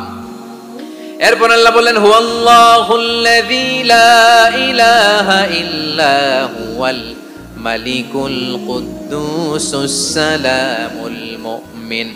ওয়াল্লাহুল্লাযী, তিনি এমন আল্লাহ, লা ইলাহা ইল্লাহু, তিনি ছাড়া কোনো ইলাহ নাই। আল মালিক, তিনি হলেন আল মালিক। দুইটা শেষ, আর রহমান আর রাহিম শেষ। এবার আল্লাহ 3 নাম্বার গুণবাচক নামের পরিচয় দিচ্ছেন। আল্লাহ বলছেন, আমি হচ্ছি আল মালিক। আমি কি? মানে সম্রাট। আল মালিক মানে হচ্ছে the king, the king of kings. সব রাজার বড় রাজা, মহারাজা। তার চেয়ে বড় রাজা আর কেউ নাই, তার চেয়ে বড় সম্রাট আর কেউ নাই, তার চেয়ে বড় ক্ষমতাধর সত্তা মহাবিশ্বে দ্বিতীয় কেউ নাই। চিৎকার করে বলেন ঠিক কি না? তিনি আল মালিক। আল মালিক মানে ক্ষমতাধর, ক্ষমতার মালিক, রাজা ধীরাজ বাদশাহ। তার ক্ষমতা আর আমাদের ক্ষমতা একরকম নাকি? হ্যাঁ, আমাদের দুনিয়াতে ক্ষমতা অস্থায়ী ক্ষমতা, ঠিক কিনা বলেন? আইজ আছে কাল নাই, এরকম না ক্ষমতা? আল্লাহর ক্ষমতাও তো এরকম না, আইজ আছে কাল নাই এরকম। দুনিয়াতে দেখবেন কোন দেশের প্রেসিডেন্টের 4 বছরের ক্ষমতার মেয়াদ, কোন দেশে 5 বছরের। আল্লাহর কয় বছরের? 10 বছরের নাকি 20 বছর, 100 বছর। আল্লাহর ক্ষমতার মেয়াদ কতদিন বলেন? বুঝে থাকলে বলেন তো। চিরকাল তার ক্ষমতার মেয়াদ। চিল্লায় বলেন ঠিক কিনা? নিরঙ্কুশ ক্ষমতা, একচ্ছত্র ক্ষমতা বলতে যা বুঝায়, এই ক্ষমতা একমাত্র আল্লাহরই আছে। আমাদের ক্ষমতার জন্য আমরা ডিপেন্ড করতে হয়, ওর ডিপেন্ড লাগে, ওই জনমত নেওয়া লাগে, ওই জনগণের কাছে যাওয়া লাগে, ভোট চাওয়া লাগে, এরা ভোট দিলে এরপরে আমরা আসবো, ঠিক কিনা? আবার জনগণ না চাইলে আমরা নাই। আল্লাহর ক্ষমতা কি এরকম? হ্যাঁ, আবার দেখবেন দুনিয়াতে ক্ষমতায় যাওয়ার জন্য জোট করা লাগে, জোট। জোটের রাজনীতি আছে না নাই? জোট হয়, শরিক হয়, এই হয় সেই হয়, নানা ভাবে দুনিয়াতে ক্ষমতায় আসতে হয়। আল্লাহ বলে আমার ক্ষমতার জন্য কারো উপর বিন্দু পরিমাণ আমার ডিপেন্ড করা লাগে না। সৃষ্টি শুরু থেকে আমি ক্ষমতার চেয়ারে বসা, মহাবিশ্বের শেষ পর্যন্ত, সীমাহীন ভবিষ্যৎ পর্যন্ত আমি ক্ষমতার চেয়ারে থাকবো। আমি হলাম আল মালিক, আমার ক্ষমতার কোনো কমতি নাই, কোনো ঘাটতি নাই। কেউ আমার ক্ষমতা থেকে নামাতে পারবে না। পারা যাবে? এই যে আমরা ফ্যাসিস্ট সরকারের যে আপনারা নামাই দিছেন গণ অভ্যুত্থান করে, মনে আছে? 5ই আগস্টের কথা ভুলে গেছেন এত তাড়াতাড়ি? মনে আছে? আছে। তা আমরা সবাই মিলে যদি একটা গণ অভ্যুত্থান করি, তাইলেই তো আল্লাহর ক্ষমতার চেয়ার থেকে নামায় ফেলানো যায়। হ্যাঁ, যাবে না? পারবো না আমরা? কি বলে, পারা যাবে না? আচ্ছা, আমরা নয় পারলাম না, জিন জাতি যদি আমাদের সাথে জয়েন করে, ম্যানকাইন্ডের সাথে জিনকাইন্ড, ইফ দে জয়েন আস, সবাই মিলে একটা গণ অভ্যুত্থান, রেভলিউশন, ডেমনস্ট্রেশন, প্রোটেস্ট, সবাই মিলে যদি একটা অভ্যুত্থান করি, তাইলেই তো আল্লাহর ক্ষমতা শেষ। আওয়াজ করে বলেন, তাইলেই কি আল্লাহর ক্ষমতা শেষ হবে? এই যে বারোয়াখালীর ভাইয়েরা, এদিকে কি হচ্ছে আমি তো দেখতে পাচ্ছি, এরকম হইলো কেন? তোমরা খালি বোতল ছুড়লা কেন দুই একজনের উপরে? হ্যাঁ, আমার দিকে তাকাও প্রিয় ভাইয়েরা, শান্ত হন, আমার দিকে তাকান, আর অল্প কয়েক মিনিট আমার দিকে তাকান। কেউ কিছু ছুঁড়ে মারবেন না কারো দিকে, মেহরবানি করে আমার দিকে তাকান। তাহলে আমরা সবাই মিলে একটা গণ অভ্যুত্থান যদি করি, আল্লাহর ক্ষমতা থেকে নামানো যাবে? আল্লাহ বলেন না, আমি হলাম আল মালিক, আসল ক্ষমতার মালিক, the king of kings, the owner of ultimate power, the owner of ultimate authority, the owner of ultimate sovereignty. নিরঙ্কুশ একচ্ছত্র ক্ষমতার মালিক হচ্ছি আমি আল্লাহ। আল্লাহ তাআলা সূরা মুলকের শুরুতে বলছেন, তাবারাকাল্লাযী বিয়াদিহিল মুলকু ওয়া হুয়া আলা কুল্লি শাইইন কাদির। মহিমান্বিত সত্তা, যার হাতে ক্ষমতা, তিনি যা চান তাই করতে পারেন। আওয়াজ করে বলেন তো তিনি কে? আবার আল্লাহ বলেন, কুলিল্লাহুম্মা মালিকাল মুলকি তুতিল মুলকা মান তাশাউ ওয়া তানজিউল মুলকা মিম্মান তাশা ওয়া তুইজ্জু মান তাশাউ ওয়া তুযিল্লু মান তাশাউ বিয়াদিকাল খায়র ইন্নাকা আলা কুল্লি শাইইন কাদির। আল্লাহু আকবার। এ নবী, আপনি বলুন, আল্লাহুম্মা মালিকাল মুলক, আল্লাহ আপনি ক্ষমতার মালিক, তুতিল মুলকা মান তাশা, যাকে চান তারে ক্ষমতার চেয়ারে বসান, ওয়া তানজিউল মুলকা মিম্মান তাশা, যাকে চান তাকে ক্ষমতার চেয়ার থেকে ছুঁড়ে ফেলে দেন। তিনি কে? ক্ষমতার চেয়ারে বসায় কে? আবার মনে চাইলে আস্তা করে ছুঁড়ে নিক্ষেপ করেন, তিনি কে? আবার আল্লাহ বললেন, ওয়ালাম ইয়াকুল্লাহু শারীকুন ফিল মুলকি, আমার ক্ষমতায় কোনো শরিক নাই, কোনো জোট নাই, কোনো পার্টনার নাই, কোনো অংশীদার নাই। আবার আমি চলে গেলে আমার ক্ষমতার দাবিদারও কেউ নাই। আল্লাহু আকবার। এই দুনিয়াতে রাজা মারা গেলে পরের রাজা কে হয়? রাজার ছেলে রাজা, ঠিক কিনা বলেন? আল্লাহ চলে গেলে আরেকজন বসবে নাকি এরকম? না, তার ক্ষমতার সাথে দুনিয়ার ক্ষমতার কোনো মিলই নাই। এজন্য তিনি তার নাম দিয়েছেন আল মালিক। আল মালিক, the owner of power, the owner of ultimate power and sovereignty, the king of kings, সব রাজার বড় রাজা, মহারাজা আল মালিক, তিনি হচ্ছেন আল্লাহ। চিৎকার করে বলেন ঠিক কি না? তিনি আসল ক্ষমতার অধিকারী। দুনিয়াতে যে আমরা ক্ষমতা নিয়ে কামড়াকামড়ি করি, মারামারি করি, কিয়ামতের দিন আল্লাহ জিজ্ঞেস করবেন, কই তোদের ক্ষমতা আজকে বল। কিয়ামতের সময় সব মানুষগুলো যখন ইন্তেকাল করবে, সব জিনেরা যখন ইন্তেকাল করবে, সব ফেরেশতারা যখন ইন্তেকাল করবে, বাকি থাকবে মালাকুল মাউত। মালাকুল মাউত এসে বলবে, আল্লাহ আপনার কথা মতো সবাই শেষ, মানুষগুলো নাই, জিনগুলো নাই, আমার সতীর্থ ফেরেশতাগুলো নাই, মহাবিশ্বে আর কেউ নাই। আল্লাহ বলে, এখন কে আছে? মালাকুল মাউত বলবে, আল্লাহ তুমি আছো আর আমি। তুমি তো আল হাইয়্যু আল কাইয়্যুম, অবিনশ্বর, শাশ্বত, চিরঞ্জীব, কোনদিন মরবা না, তুমি আছো, আর তোমার গোলাম আমি আছি আজরাইল। মহাবিশ্বে কয়জন আছে মাত্র? জোরে বলেন। এক হচ্ছেন, আর হচ্ছে মালাকুল মউত। আল্লাহ তুমি আছো, আমি আছি। আল্লাহ বলবে ঠিক আছে, এবার তোমার মরণের পালা, মুত ইয়া মালাকাল মউত, হে মৃত্যুর ফেরেশতা তুমি মরো। মালাকুল মউত আল্লাহর আদেশ বাস্তবায়ন করতে যে বিকট একটা চিৎকার দিয়ে মৃত্যুবরণ করবে। ওই চিৎকার দুনিয়ার মানুষেরা, চিৎকারের আওয়াজ যদি দুনিয়ার মানুষেরা শুনতে পেত, দুনিয়ার মানুষের প্রত্যেকের কানের পর্দা ফেটে মুহূর্তের মধ্যে সব লাশ হয়ে জমিনে পড়ে রইত। ভয়ঙ্কর চিৎকার দিয়ে মালাকুল মউত বিদায় নিবে, কেউ নাই। এবার বলেন তো, মহাবিশ্বে মহাশূন্য, কেউ নাই, উপরে নিচে সামনে পেছনে ডানে বায়ে কোন সত্তা, কোন জীবিত সত্তার আছে? একজন ছাড়া, তিনি কে? কুল্লু মান আলাইহা ফানি ওয়া ইয়াবকা ওয়াজহু রাব্বিকা যুল জালালি ওয়াল ইকরাম। পড়েন, ফাবিআইয়ি আলাই রাব্বিকুমা তুকাযযিবান। কেউ থাকবে না একজন ছাড়া, একজন ছাড়া। এই ড্রোন দেখে হাত নাড়ালে হবে? আমার দিকে তাকাইতে হবে, কথা শুনতে হবে। মহাবিশ্বে কেউ নাই একজন সত্তা ছাড়া। আওয়াজ করে বলেন, তিনি কে? এবার আল্লাহ ডেকে বলবেন, লিমানিল মুলকুল ইয়াউম, লিমানিল মুলকুল ইয়াউম, ক্ষমতা কার? Who belongs the kingdom today, who belongs the power authority today, who belongs the sovereignty today. আজকে ক্ষমতা কার? দুনিয়াতে ক্ষমতা নিয়ে এত কামড়াকামড়ি, দুনিয়াতে চেয়ার নিয়ে এত মারামারি, এত অত্যাচার, এত রক্তপাত, এত ব্লাডশেড, আজকে বলো তো ক্ষমতা কার? কার ক্ষমতা? মহাশূন্যে কোনো আওয়াজ নাই, শুধু আমার রবই বলবেন লিমানিল মুলকুল ইয়াউম, আজকে ক্ষমতা কার? কোনো আওয়াজ নাই, উত্তর দেওয়ার মতো জীবিত কোনো সত্তা নাই, ফলে কেউ উত্তর দিতে পারবে না। আল্লাহ নিজেই প্রশ্নের উত্তর দিয়ে বলবেন, লিল্লাহিল ওয়াহিদিল কাহ্হার, একচ্ছত্র অধিপতি, ক্ষমতার মালিক আল্লাহ ছাড়া কারোর জন্য কোনো ক্ষমতা নাই। চিল্লায় বলেন ঠিক কি না? তাহলে আর রহমান আর রাহিমের পরে আমরা জানলাম আমার আল্লাহর আরেকটা সুন্দর গুণবাচক নাম হচ্ছে আল মালিক। কি নাম? আল মালিক, মানে দ্য কিং, রাজাধিরাজ, সব রাজার বড় রাজা, মহারাজা। এরপরে 4 নম্বরে আল্লাহ বললেন আল কুদ্দুস, তিনি হলেন আল কুদ্দুস।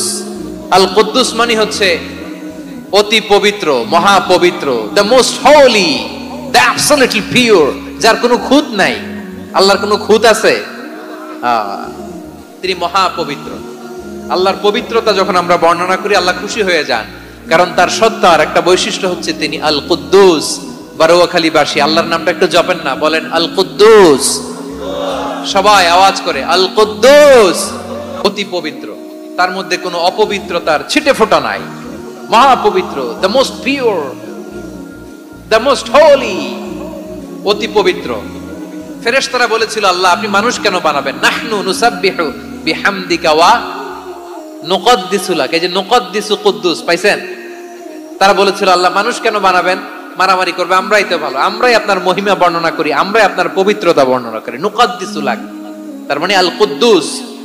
আবার আমার নবী, বিশ্ব নবী যখন সিজদায় লুটিয়ে পড়তেন, আম্মা জানা এসে বলেন, আমরা তো সিজদার মধ্যে সুবহানা রাব্বিয়াল আলা বলেই শেষ, কিন্তু বিশ্বনবী তাহাজ্জুদের নামাজে, নফল নামাজে, সুন্নত নামাজে 3 বার সুবহানা রাব্বিয়াল আলা তাসবিহ পড়ার পরে তিনি পড়তেন সুবহুন কুদ্দুসুন রাব্বুল মালাইকাতি ওয়ার রূহ। সুবহ কুদ্দুস রব্বুল মালাইকাতি ওয়ার রূহ। সিজদায় লুটিয়ে পড়ে বিশ্বনবী এই দোয়াটা পড়তেন। নফল নামাজে, সুন্নাত নামাজে কিংবা তাহাজ্জুদের নামাজে সুবহান রাব্বিয়াল আলার পরে কি পড়তেন? সুবহুন। আওয়াজ করে বলেন, সুবহুন কুদ্দুসুন রব্বুল মালাইকাতি ওয়ার রূহ। মানে আল্লাহ আপনি প্রশংসিত, আল্লাহ আপনি অতি পবিত্র, আপনি সব ফেরেশতা কুলের রব, ফেরেশতাদের সরদার জিব্রাইলের রব। সুবহানাল্লাহ। আজকে থেকে পড়বেন সিজদায়? হ্যাঁ, বারোখালীবাসী পড়বেন নাকি? হুজুর নামাজে তো পড়ি না। হ্যাঁ, এরকম নফল নামাজে, তাহাজ্জুদের নামাজে, সুন্নত নামাজে সিজদার যে তাসবিহ সুবহানা রাব্বিয়াল আ'লা তিনবার পড়ার পরে আমার ভাইরা, মহিলা প্যান্ডেলে আমার যে মায়েরা বোনেরা আছে, আজকে তো রেকর্ড হয়ে যাবে, কালকেই ভিডিও পেয়ে যাবেন। তিনবার সুবহানা রাব্বিয়াল আ'লা পড়ার পরে পড়বেন সুবহুন কুদ্দুসুন রাব্বুল মালাইকাতি ওয়ার রূহ, পড়বেন তো ইনশাআল্লাহ। আবার বিশ্বনবী বলেন ইন্নাল্লাহা তাইয়্যিব লা ইয়াকবালু ইল্লা তাইয়্যিবা, আল্লাহ পবিত্র, পবিত্রতা ছাড়া তিনি কিছু গ্রহণ করেন না, অপবিত্র কোনো কিছু আল্লাহ গ্রহণ করে না। অনেকে আছে ঘুষ খায়, সুদ খায়, অন্যায় অপরাধ চাঁদাবাজি যা আছে সব করে, হারাম টাকা, হারাম উপার্জন। এই হারাম উপার্জন দিয়ে আবার মসজিদ বানায়, আছে না নাই? ইনকাম সবটাই হারাম, ওইটা দিয়ে আবার এতিমখানা বানায়, আছে না নাই? আছে। ওইটা আল্লাহ কবুল করবে না, কারণ আল্লাহ নিজে পবিত্র, পবিত্র না হলে কিছুই অ্যাকসেপ্ট করেন না। সুবহানাল্লাহ পড়েন। তাহলে বুঝলাম তিনি আল কুদ্দুস মানে অতি পবিত্র। এরপরে আল্লাহ বলেন আমি হচ্ছি আসসালাম। আওয়াজ করে বলেন আসসালাম। আসসালাম মানে হচ্ছে শান্তির আধার। সালাম মানে কি? শান্তির আধার, যার কাছ থেকে শান্তি আসে। দ্য সোর্স অফ পিস, তিনি শান্তির আধার। এজন্য আমরা একে অপরের সাথে দেখা হলে কি বলি? সালাম। কি বলি? সালাম সালাম হাজার সালাম, সকল শহীদ স্মরণে আমার হৃদয় রেখে যেতে চাই তাদের স্মৃতির চরণে। সবাই বলেন সালাম সালাম হাজার সালাম, সকল শহীদ স্মরণে আমার হৃদয় রেখে যেতে চাই তাদের স্মৃতির চরণে। পড়েন আমিন। আমরা সকল ভাষা শহীদ, সকল মুক্তিযোদ্ধা, তাদের জন্য দোয়া করি। এবং 24-এর ছাত্র নাগরিক অভ্যুত্থানে যারা শাহাদাতের সর্বোচ্চ নাজরানা পেশ করে এই নতুন ভোরের বাংলাদেশ আমাদেরকে উপহার দিয়েছে, তাদের জন্য আল্লাহর কাছে দোয়া করি। সবাই বলেন আমিন। আমার প্রিয় বারোয়াখালীবাসী, আপনার কি ক্লান্ত হয়ে গেছেন? কষ্ট হচ্ছে? তাহলে 2-4 জন দাঁড়াচ্ছেন কেন? এই যে 2-1 জন যে বোতল ছুঁড়ে মারছো, তোমাদের কি আমি দেখি নাই মনে করছো? এই বোতল ছুঁড়ে মারলা কেন? বসো বসো। হ্যাঁ, মেহেরবানি করে বসবেন, মেহেরবানি করে বসবেন। সবাই আওয়াজ করে তাকবীর পড়ুন, লিল্লাহে তাকবীর। এই আপনাদের গলার আওয়াজ। এতগুলো মানুষ তাকবীর পড়লে এতটুকু আওয়াজ হয় আমি বিশ্বাস করি না। আওয়াজ করে পড়েন সবাই, লিল্লাহে তাকবীর, লিল্লাহে তাকবীর, লিল্লাহে তাকবীর। আল্লাহর একটা নাম হচ্ছে আসসালাম, মানে হচ্ছে শান্তির আধার, দ্য সোর্স অফ পিস। শান্তি দেওয়ার মালিক কে? এজন্য শান্তি চাইবো কার কাছে? আল্লাহ তুমি আমার দেশটাকে শান্তিময় করো, বলেন আমিন। আল্লাহ তুমি আমাদের পরিবারে শান্তি নসিব করো, বলেন আমিন। আল্লাহ আমাদের জীবনটাকে তুমি শান্তিময় করো, পড়েন আমিন। এজন্য বিশ্বনবী সালাম ফিরানোর পরে 3 বার পড়তেন আস্তাগফিরুল্লাহ, আস্তাগফিরুল্লাহ, আস্তাগফিরুল্লাহ। এরপরে বিশ্বনবী পড়তেন আল্লাহুম্মা আনতাস সালাম ওয়া মিনকাস সালাম তাবারাকতা রাব্বানা ইয়া যাল জালালি ওয়াল ইকরাম। ও আল্লাহ আপনি শান্তির আধার, আপনার কাছ থেকে শান্তি আসে, আপনি বরকতময়। এই দোয়াটা পড়েন আপনারা? সালাম ফিরানোর পরে পড়েন না? পড়বেন আজকে থেকে। আল্লাহুম্মা আনতাস সালাম ওয়া মিনকাস সালাম তাবারাকতা ইয়া যাল জালালি ওয়াল ইকরাম। আবার জান্নাতের আরেকটা নাম হচ্ছে দারুস সালাম, মানে শান্তির ঘর। জান্নাতের আরেকটা নাম কি? দারুস সালাম। ওই দারুস সালামে আমরা যেতে চাই কি চাই না? আমরা ওই জান্নাতের অধিবাসী হতে চাই কি চাই না? এই বারোয়াখালীর ঐতিহাসিক তাফসীরুল কোরআনের ময়দানে আমরা যেমনি একত্রিত হলাম, আল্লাহর জান্নাতেও যেন আমরা এভাবে একত্রিত হতে পারি। আল্লাহ তুমি কবুল করো। আওয়াজ করে পড়েন আমিন। সালামের পরে আল্লাহ বললেন আল মুমিন। আমার আরেকটা নাম হচ্ছে আল মুমিন। আল মুমিন মানে হচ্ছে নিরাপত্তা দানকারী। আমাদের নিরাপত্তা দেয় কে? নাকি পুলিশ বাহিনী, নাকি বিজিবি, র্যাব, সেনাবাহিনী, হ্যাঁ, নাকি এই যে ফায়ার সার্ভিস? কারা নিরাপত্তা দেয়? আজকের এই প্রোগ্রামের জন্য আমাদের ফায়ার সার্ভিসের ভাইরা অনেক কাজ করেছেন, আমি শুনেছি। ভাইরা স্পেশালি দোয়া চেয়েছেন এবং তাদের একটা সুনাম আছে বাংলাদেশে। জীবনের ঝুঁকি নিয়ে ফায়ার সার্ভিস বাহিনী তারা বিপন্ন মানবতাকে রক্ষা করে, ঠিক কিনা বলেন? আমি ভাইদের জন্য দোয়া করি, এই ফায়ার সার্ভিস ইউনিটকে, এই ডিপার্টমেন্টকে আল্লাহ তাআলা তুমি কবুল করো। ওনারা আমাদের শৃঙ্খলা, শান্তি শৃঙ্খলা, সিকিউরিটি এনশিওর করেন, কিন্তু আসল নিরাপত্তা দেওয়ার মালিক কে? অনেক সময় এরকম হয় না যে অনেক সিকিউরিটি দিয়ে রাখছে, কিন্তু স্নাইপার দিয়ে এমন ভাবে গুলি করছে একেবারে বড় সাহেবের মাথায় যে গুলি লাগছে, আছে না নাই? এখন সবাই মিলে বডিগার্ডের ধরে, যাই বেটা বডিগার্ড, এত টাকা দিয়ে বডিগার্ড রাখছি, আমাদের স্যারের মাথায় গুলি লাগলো কিভাবে? তো বডিগার্ড বলে আপনার স্যারের বডি তো আছে, এই যে বডি নিয়ে যান, আমি তো রুহু গার্ড না। রুহু গার্ড হচ্ছে একজন, চিল্লায় বলেন তিনি কে? আমার ভাইরা, দুনিয়াতে টাকা হলে বডিগার্ড মিলে, কিন্তু রুহু গার্ড মিলে? রুহু গার্ড মিলে? যে আমি 10 লক্ষ টাকা দিব, রুহু গার্ড লাগবে, আমার রুহু কেউ চিনে নিতে পারবে না, এরকম পাওয়া যায়? কি পাওয়া যায়? হ্যাঁ, বডিগার্ড পাওয়া যায়, রুহু গার্ড পাওয়া যায় না। ওই রুহের নিরাপত্তা দেয় কে? আল মুমিন, দ্য প্রোভাইডার অফ সিকিউরিটি। তিনি নিরাপত্তা দেয় তার নেককার বান্দাদেরকে, দুনিয়াতে নিরাপত্তা দেয়, আখিরাতেও নিরাপত্তা দেয়, ঠিক কি না? আবার আল্লাহ বললেন, আল্লাযী আত'আমাহুম মিন জু'ইন ওয়া আমানাহুম মিন খাউফ। তিনি এমন সত্তা যিনি ক্ষুধা লাগলে তোমাদেরকে খাদ্যের ব্যবস্থা করে, আবার ভয়ের সময় তিনি তোমাদেরকে নিরাপত্তার ব্যবস্থা করে, ঠিক কিনা বলেন? দিও তৃষ্ণা পেলে ঠান্ডা পানি, ক্ষুধা পেলে লবণ ভাত, আল্লাহ এই গরিবের শোনো শোনো মোনাজাত, আল্লাহ এই গরিবের শোনো শোনো মোনাজাত, আল্লাহ এই গরিবের। দিও তৃষ্ণা পেলে ঠান্ডা পানি, ক্ষুধা পেলে লবণ ভাত, আল্লাহ এই গরিবের। পড়ে না আমিন? আমরা যখন বিপদে পড়ি নিরাপত্তা দেয় কে? সাগরের তুফানের ভেতরে পড়ে যখন আল্লাহর কাছে ফরিয়াদ করি আমাদেরকে বাঁচায় কে? বিমানের ভেতরে যখন বিপদে পড়ি, যখন আল্লাহর কাছে সাহায্য চাই, বাঁচায় কে? কঠিন বিপদের মুহূর্তে আমাদেরকে সিকিউরিটি দেয় কে? সে আল্লাহ বললেন, আমার আরেকটা নাম হচ্ছে আল মুমিন, আমি নিরাপত্তা দেই। এরপরে আল্লাহ বললেন, আমার আরেক নাম হলো আল মুহাইমিন। আরেক নাম কি? আল মুহাইমিন। আল মুহাইমিন মানে হচ্ছে দ্য ওভারসিয়ার, দ্য অবজারভার, পর্যবেক্ষক, যিনি মনিটরিং করেন আমাদের সব অ্যাক্টিভিটি, তিনি মনিটরিং করেন। কোনোভাবে তার চোখকে ফাঁকি দেয়া যায় না। আল্লাহর চোখ ফাঁকি দেয়া যায়? আচ্ছা আওয়াজ করে বলেন তো, পুলিশ ভাইদের চোখ, পুলিশের চোখ মাঝে মাঝে ফাঁকি দেয়া যায় কি যায় না?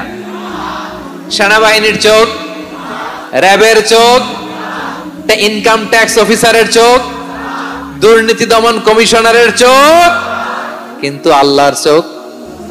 আল্লাহর চোখকে কশ্চিন কালেও কখনো ফাঁকি দেয়া যাবে?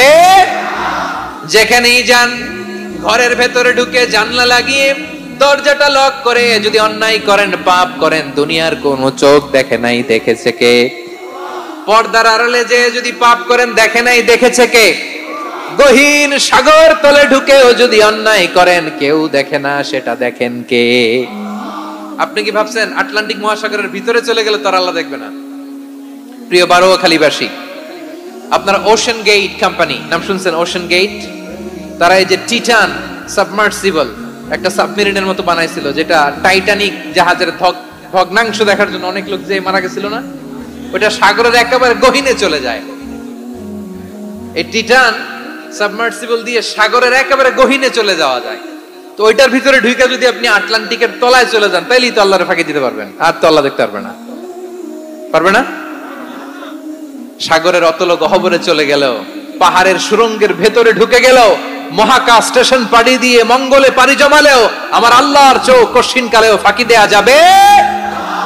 এজন্য সে আল্লাহ বললেন, লা তুদরিকুহুল আবসার ওয়া হুয়া ইউদরিকুল আবসার ওয়া হুয়াল লাতীফুল খাবীর। আমার আল্লাহ দৃষ্টির আয়ত্তে নন, কিন্তু দুনিয়ার সব দৃষ্টি আমার আল্লাহর আয়ত্তে, ঠিক কিনা? সূক্ষ্মদর্শী, সূক্ষ্ম থেকে সূক্ষ্ম পাপ কাজ যেভাবে যেমনটি করেন সব দেখেন। মুখে না বললে অন্তরেও চিন্তা করলেও অন্তরে চিন্তার উদ্রেক ঘটেছে, ওটা তো কেউ জানে না, কিন্তু জানেন কে? এভাবে যিনি সূক্ষ্মভাবে মনিটর করেন, ওভারসি করেন, অবজারভেশন করেন, তার নাম হচ্ছে আল মুহাইমিন, পর্যবেক্ষক। আসুন আমাদের রবকে চিনি। বারুয়াখালীর ভাইরা চিনতেছেন? কার সামনে কপাল ঘষে সেজদা দেন তারে চিনে নেন। কার সামনে ফরিয়াদের দুই হাত উঠে কাঁদেন, দুই হাত তুলে রোনাজারি করেন, তাকে জেনে নেন। তিনি হচ্ছেন আল মুহাইমিন, দ্য অবজারভার, পর্যবেক্ষক। কেউ যেটা দেখে না সেটা দেখেন কে? এরপরে আল্লাহ বললেন আমার আরেকটা নাম হলো আল আজিজ। আল আজিজ মানে মহাপরাক্রমশালী, মহাশক্তিধর। আল আজিজ, দ্য অলমাইটি, দ্য অলমাইটি, মহাশক্তিধর, মহাপরাক্রমশালী, যার মোকাবেলায় কেউ টিকতে পারে না, যার সিদ্ধান্তের সামনে কেউ বাধা হয়ে দাঁড়াতে পারে না, যার ক্ষমতার সামনে পৃথিবীর সব ক্ষমতা নস্যি, তুচ্ছ, নগণ্য, অসহায়, তার নাম হচ্ছে আল আজিজ। সুবহানাল্লাহ পড়বেন না? আল আজিজ, মহাপরাক্রমশালী, ক্ষমতাধর, শক্তিধর, দ্য অলমাইটি, যার ক্ষমতার মোকাবেলায় কেউ দাঁড়াতে পারে না, যার সিদ্ধান্তের সামনে কেউ বাধা হয়ে টিকতে পারে না, যার শক্তির সামনে সবাই অসহায়, দুর্বল। সুবহানাল্লাহ, তিনি হচ্ছেন আল আজিজ। আল্লাহ বলেন আল্লাযী খালাকাল মাউতা ওয়াল হায়াতা লিয়াবলুয়াকুম আইয়ুকুম আহসানু আমালা ওয়া হুয়াল আজিজুল গফুর। তিনি এমন সত্তা যিনি জীবন তৈরি করেছেন, মরণ তৈরি করেছেন, যাতে করে পরীক্ষা নিতে পারেন তোমরা কে কর্মে সেরা। তিনি হলেন আল আজিজ আল গফুর। তিনি ক্ষমাশীল, আবার তিনি শক্তিধর। তার শক্তির সামনে কেউ টিকতে পারে? আমরা পৃথিবীর সব দেশের মিলিটারি ব্যাটালিয়ন নিয়ে যদি আল্লাহর সামনে দাঁড়াই, তাহলে তো আর আল্লাহ পারবে না নাকি? হ্যাঁ, পৃথিবীর সবচাইতে শক্তিশালী সেনাবাহিনী কোন দেশের জানেন?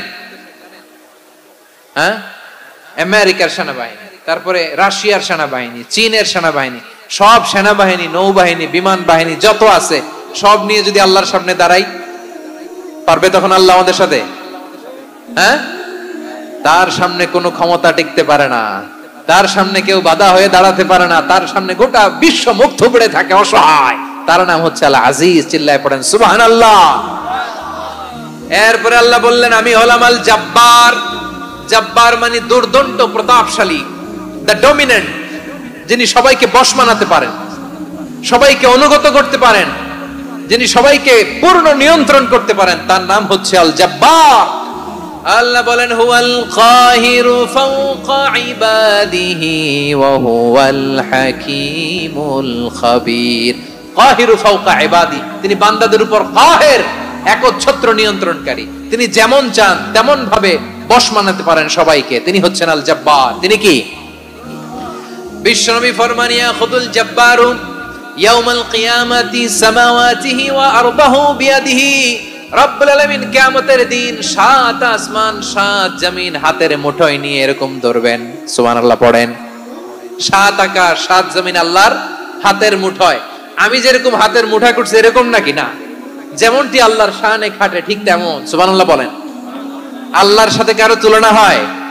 তাহলে বলেন তো আল্লাহ দেখতে কার মতো?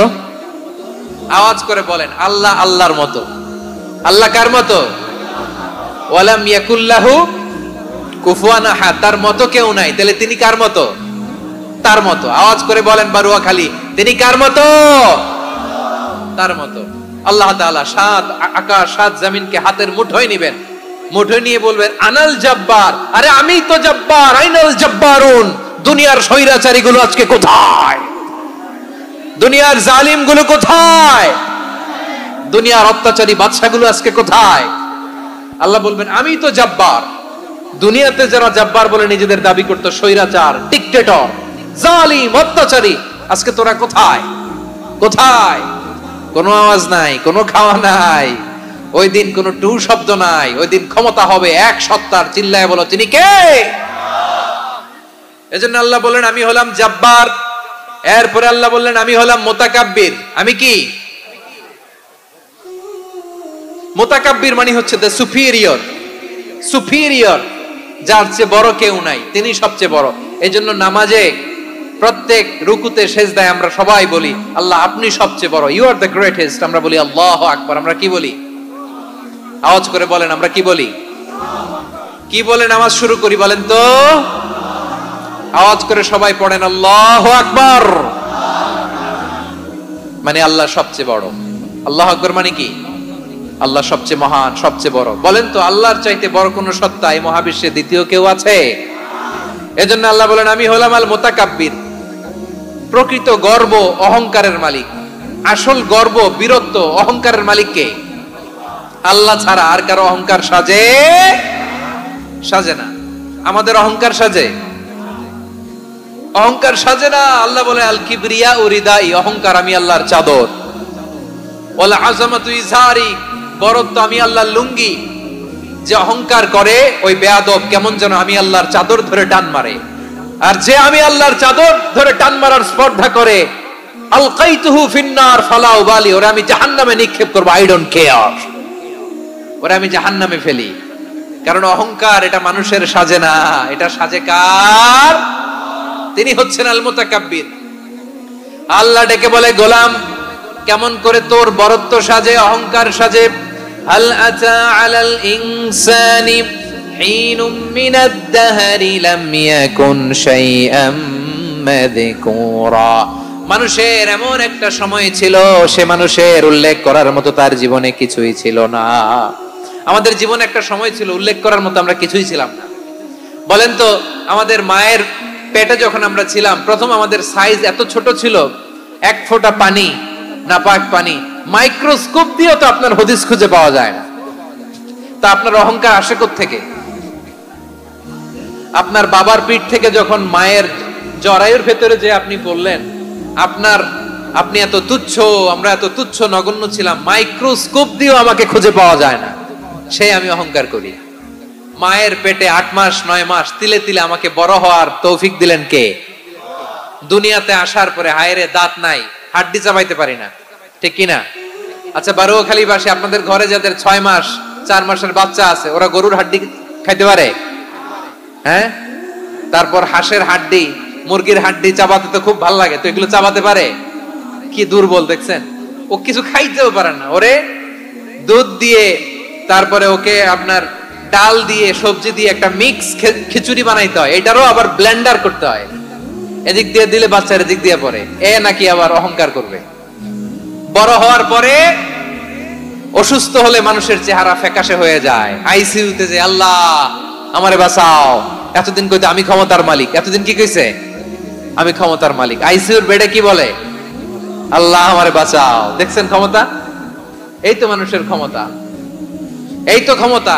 আর বয়স যখন 70-80, লাঠি ছাড়া যার জীবন চলে না। পিঠটা আগে ছিল এরকম, এখন বাঁকা হয়ে গেছে।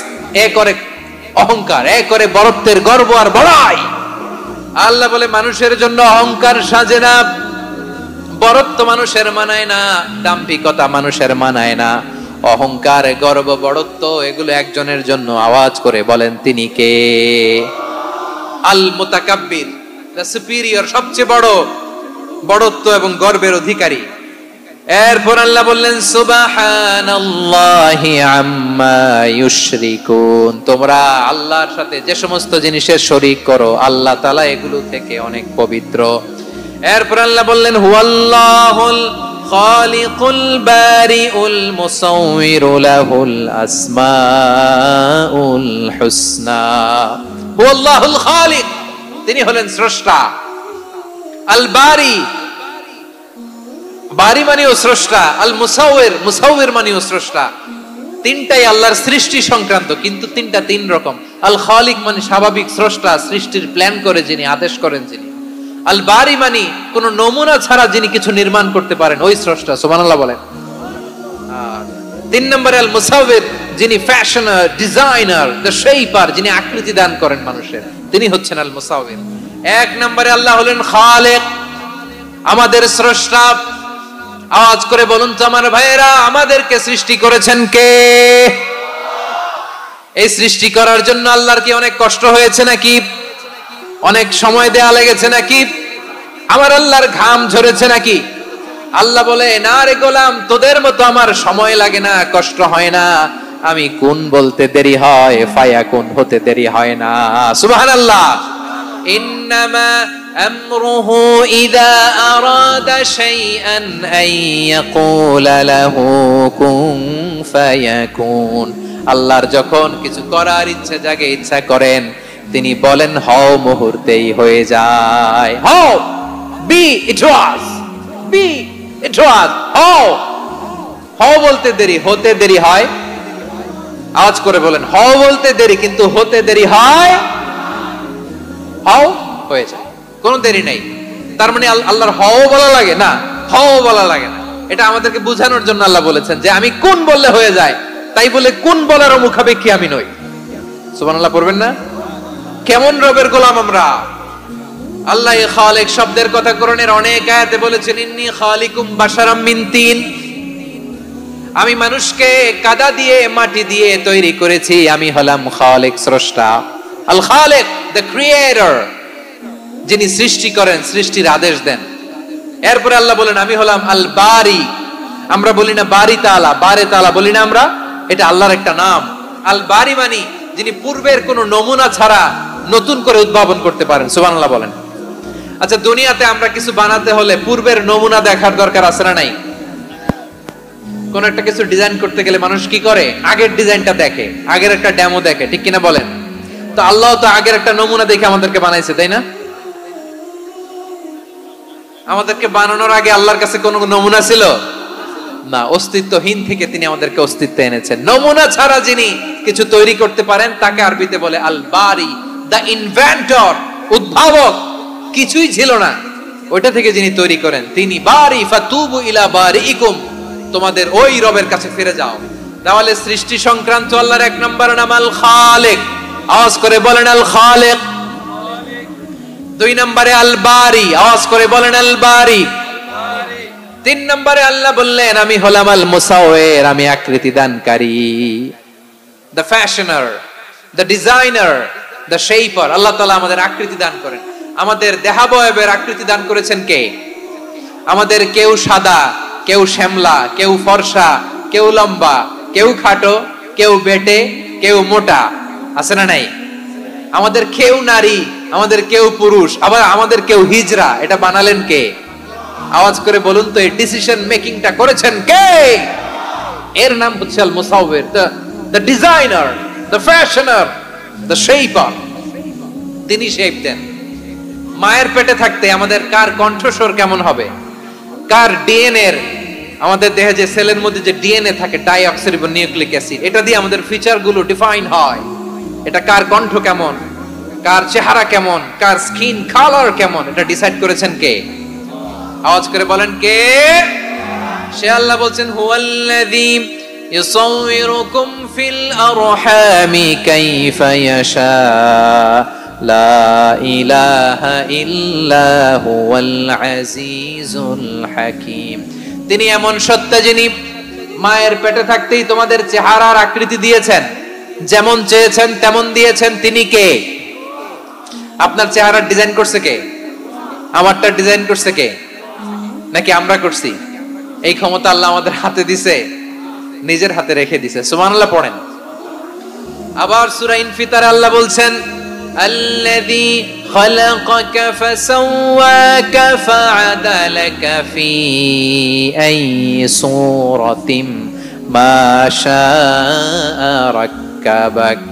তিনি এমন সত্তা যিনি তোমাদের সৃষ্টি করেছেন, এই সৃষ্টিকে সুবিন্যস্ত করেছেন, সুষম করেছেন, যেমন চেয়েছেন তেমন আকৃতিতে তোমাদেরকে তিনি দুনিয়ায় পাঠিয়েছেন। সুবহানাল্লাহ।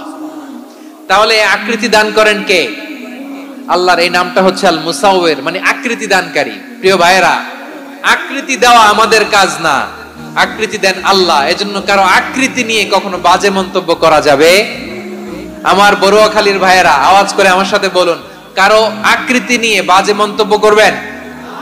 কমেন্টে সরাসরি কাউরে বলবেন তুই লম্বুর ঘরের লম্বু, তুই মোটুর ঘরের মোটু, তুই চিকনার ঘরের চিকনা, তোর নাক চ্যাপটা, তুই খাটো, তুই এইটা সেইটা বলবেন? কথা কয় না, বলবেন? কারো আকৃতি নিয়ে ব্যঙ্গ করা যাবে? এটার ইংরেজিতে বলে বডি শেমিং। কি বলে? Body shaming. এটা হারাম। আমার কলিজার টুকরা বারুয়াখালীর নবাবগঞ্জের যুবক ভাইয়েরা, খবরদার, কোশ্চিন কালেও আমরা কারো দেহের আকৃতি নিয়ে, বডি শেপ নিয়ে মন্দ কথা, বাজে কমেন্টস করব, কারণ এই আকৃতিটা দিয়েছে কে? আচ্ছা, ও যে শ্যামলা, ওরে শ্যামলা বানালো কে? আর এই লোক যে ফর্সা, এর ফর্সা বানালো কে? একজন লম্বা, কে বানালো? আরেকজন খাটো, কে বানালো? তো লম্বা বানাইছে আল্লাহ, বেটে বানাইছে আল্লাহ। ওরে যদি বেটে বলেন, গালিটা কি ওর কাছে যায় না? যায়। যে ওরে বেটে বানাইছে তারে দেয়া হয় গালি। কথা বুঝতেছেন? কারো আকৃতি নিয়ে যদি আপনি ব্যঙ্গ করেন, তাহলে যে সত্তা এই আকৃতি দিয়েছে তাকে ব্যঙ্গ করা হয়। কেউ খাটো হওয়ার জন্য ওরে যদি আপনি খাটু বলেন, ওকে বলেন নাই, যে সত্তা তাকে খাটো বানিয়েছে তাকে বলেছেন আপনি। তাহলে কারো আকৃতি নিয়ে ব্যঙ্গ করবেন? করবেন? কোশ্চিন কালেও যেন আমরা না করি প্রিয় ভাইরা। আম্মা জান আয়েশা রাদিয়াল্লাহু তাআলা আনহা, আমাদের প্রিয় আম্মা জান, বিষ্ণু ঈসা ইসলামের প্রিয়তমা স্ত্রী, উনি বিষ্ণু ঈসা ইসলামের আরেক স্ত্রী, ওনার নাম হচ্ছে সাফিয়া, উনিও আমাদের আম্মা জান। ওনার ব্যাপারে একটা কথা বলতে যে একটা কথা বলেছিলেন, রাসূল সাল্লাল্লাহু আলাইহি ওয়াসাল্লাম এটা পছন্দ করেননি। উনি বললেন যে আপনার স্ত্রী এমন এমন, সরাসরি বলেন না, ইঙ্গিত দিয়ে। নারীদের মধ্যে মানবিক কারণে জেলাসি একটু থাকে, এটা স্বাভাবিক। এটা থেকে নবীর স্ত্রীরাও মুক্ত ছিলেন না, এটা থাকবে। তো তিনি বলেছিলেন যে আপনার অমুক স্ত্রী কাদা ওয়া কাদা, সফিয়া তো এমন এমন, তা আনি কসিরা, এটা দিয়ে বুঝিয়েছিলেন একটু খাটো, একটু স্থূলাকৃতির, একটু মোটা ছিলেন, উনি খাটো ছিলেন। ইঙ্গিত করে যখন রাসূল সাল্লাল্লাহু আলাইহি ওয়াসাল্লামকে এটা বললেন, রাসূল সাল্লাল্লাহু আলাইহি ওয়াসাল্লাম এটা পছন্দ করলেন না। আল্লাহ রাসূল বললেন, আয়েশা তুমি এটা কি বললে? এমন কথা তো তোমার কাছ থেকে আশা করি নাই, তুমি আমার আরেক বিবির ব্যাপারে এমন কথা বললে। আয়েশা তুমি কি জানো, লাকাদ কুলতি কালিমাতান লাউ মুজিজাত বিমাইল বাহরি লামাজাজাতহু, তুমি এমন একটা কথা মুখ দিয়ে উচ্চারণ করেছো, এই শব্দগুলো যদি সাগরের পানিতে ছেড়ে দেয়া হয়, এই কথার তিক্ততার, পঙ্কিলতার কারণে নীল সাগরের পানি মুহূর্তেই কালো হয়ে যাবে। আয়েশা খবরদার, আর এরকম বলো না, আর বলো না। রাসূল সাল্লাল্লাহু আলাইহি ওয়াসাল্লাম কখনো বডি শেমিং কে স্পেস দিতেন না, সুযোগ দিতেন না। আল্লাহ নবী সাল্লাল্লাহু আলাইহি ওয়াসাল্লামের এক সাহাবী আব্দুল্লাহ ইবনে মাসউদ রাদিয়াল্লাহু তাআলা আনহু, ওনার পাগুলো ছিল খুব সরু আকৃতির, কৃষ বর্ণের, চিকন। উনি আরাক নামে এক গাছের উপরে উঠেছেন, ডাল ভাঙবেন, ডালা ভেঙে কি করবেন? মেসওয়াক করবেন। তো বাতাসের ঝাপটায় ওনার লুঙ্গি একটু, ওনার ওই চিকন পা দেখে ফেললো। দেখে সবাই হেসে কুটি কুটি হাসতেছে সবাই। বিষ্ণু সাল্লাল্লাহু আলাইহি ওয়াসাল্লাম বললেন, হাসলা কেন? সব সাহাবারা বলে, ইবনে মাসুদের পা দেখে হাসছি। রাসূল সাল্লাল্লাহু আলাইহি ওয়াসাল্লাম বলেন, আমার আব্দুল্লাহ ইবনে মাসুদের পা দেখে তোমরা এরকম হাসলা, তার আকৃতি নিয়ে তোমরা এরকম করলা, তোমরা কি জানো? ওয়াল্লাযী নাফসি বিয়াদিহি, সেই সত্তার শপথ যার হাতে আমার আত্মা, লাহুমা আসকালু ফিল মিজান মিন উহুদ, আমার ইবনে মাসুদের পা দুইটা যদি মিজানের পাল্লায় কিয়ামতের দিন উঠিয়ে দেয়া হয়, উহুদ পাহাড়ের চেয়ে বেশি ভারী হয়ে যাবে। খবরদার, কারো আকৃতি নিয়ে ব্যঙ্গ করো না, কারণ আকৃতি সে নিজেরা বানায় নাই, এই আকৃতি দিয়েছে কে? ও ভাই, আমার আকৃতি কেমন হবে এটা ফিক্স করার দায়িত্ব যদি আল্লাহ আমাকে দিত, আমি কি করতাম বলেন তো দেখি, উত্তর দেন। হ্যাঁ, সুন্দর করে নিজেকে সুশোভিত করে, শুভ্র, ফর্সা, ড্যাশিং, ফ্যাসিনেটিং, স্মার্ট করে নিজেকে তৈরি করতাম, ঠিক কিনা? কোন নারীকে যদি তার চেহারা, রং, গড়ন, অবয়ব, দেহাবয়ব, আকৃতি, শেপ কেমন হবে এটা ফিক্স করার দায়িত্ব যদি আল্লাহ তাকিয়ে দিয়ে দিতেন, সে নিজেকে সবচেয়ে সুন্দরী, সবচেয়ে রূপবতী করে তৈরি করতো, ঠিক কিনা? তো এটা আল্লাহ তাআলা দেন নাই, এটা পরীক্ষা হিসেবে রেখে দিয়েছেন। আল্লাহ কাউকে ফর্সা বানিয়েছেন, এটা তার জন্য পরীক্ষা। কাউকে আল্লাহ শ্যামবর্ণের বানিয়েছেন, এটা তার জন্য পরীক্ষা। কাউকে আল্লাহ নারী বানিয়েছেন, এটা পরীক্ষা। কাউকে পুরুষ বানিয়েছেন, এটাও পরীক্ষা। চিল্লায় বলেন আল্লাহু আকবার। সে আল্লাহ বললেন, গোলাম আমি হলাম মুসাওয়ির, আকৃতি দানকারী, the fashioner, the shaper, the designer. এজন্য কারো চেহারা নিয়ে আজকে থেকে আমরা আর কোনো বাজে মন্তব্য করব মনে থাকবে। আমার মায়েরা, বোনেরা, মহিলা প্যান্ডেলে যারা শুনেছেন, আপনারাও আপনার কোনো বোনকে কখনো তার চেহারা নিয়ে, আকৃতি নিয়ে কটু কথা বলতে পারবেন? আল্লাহ আমাদেরকে যাকে যেরকম বানিয়েছে এতেই আমরা হ্যাপি, ঠিক কিনা? অন্যেরটাও বলতে পারবেন না, নিজেরটাও পারবেন না। হায় রে আমি এত কালা কেন, হায় রে আমি এত খাটো কেন, হায় রে আমি এত, এগুলো বলা যাবে? এটা আমাদের একটা বড় আকীদার সাথে কন্ট্রাডিক্ট করে। সেটা হচ্ছে আর রিদা বিল কাদা, বিশ্বাসীরা আল্লাহ যেটা আমাদের জন্য কাদা ফয়সালা করেছেন এটাতে রাদি থাকে, সন্তুষ্ট থাকে, ঠিক কিনা বলেন? আর যদি আপনি কমপ্লেইন করেন তাহলে আপনার অসন্তোষ আপনি প্রকাশ করলেন। নারী হয়ে আপনি খুশি হবেন, আপনি পুরুষ তো এতেই খুশি হবেন। এখন পশ্চিমা বিশ্ব থেকে একটা রোগ বেরোইছে, এটাকে জেন্ডার ডিসফোরিয়া বলে। নারী হয়ে সে খুশি না, সে পুরুষ হতে চায়, এরকম আছে না নাই? পুরুষ, দিব্যি পুরুষ, সুস্থ পুরুষ, পুরুষ হয়ে হ্যাপি না, সে নারী হতে চায়। শরীফ হতে শরীফার গল্প আপনারা শোনেন নাই? এগুলোর সাথে ইসলামের কোন সম্পর্ক? তাহলে আমাদের আকৃতি দেয় কে? চিল্লায় বলেন। আমার শেপ কিরকম, নিজের শেপ নিয়ে কমপ্লেন করবেন? অন্যের বডি শেপ নিয়ে আর কোনোদিন বডি শেমিং করবেন?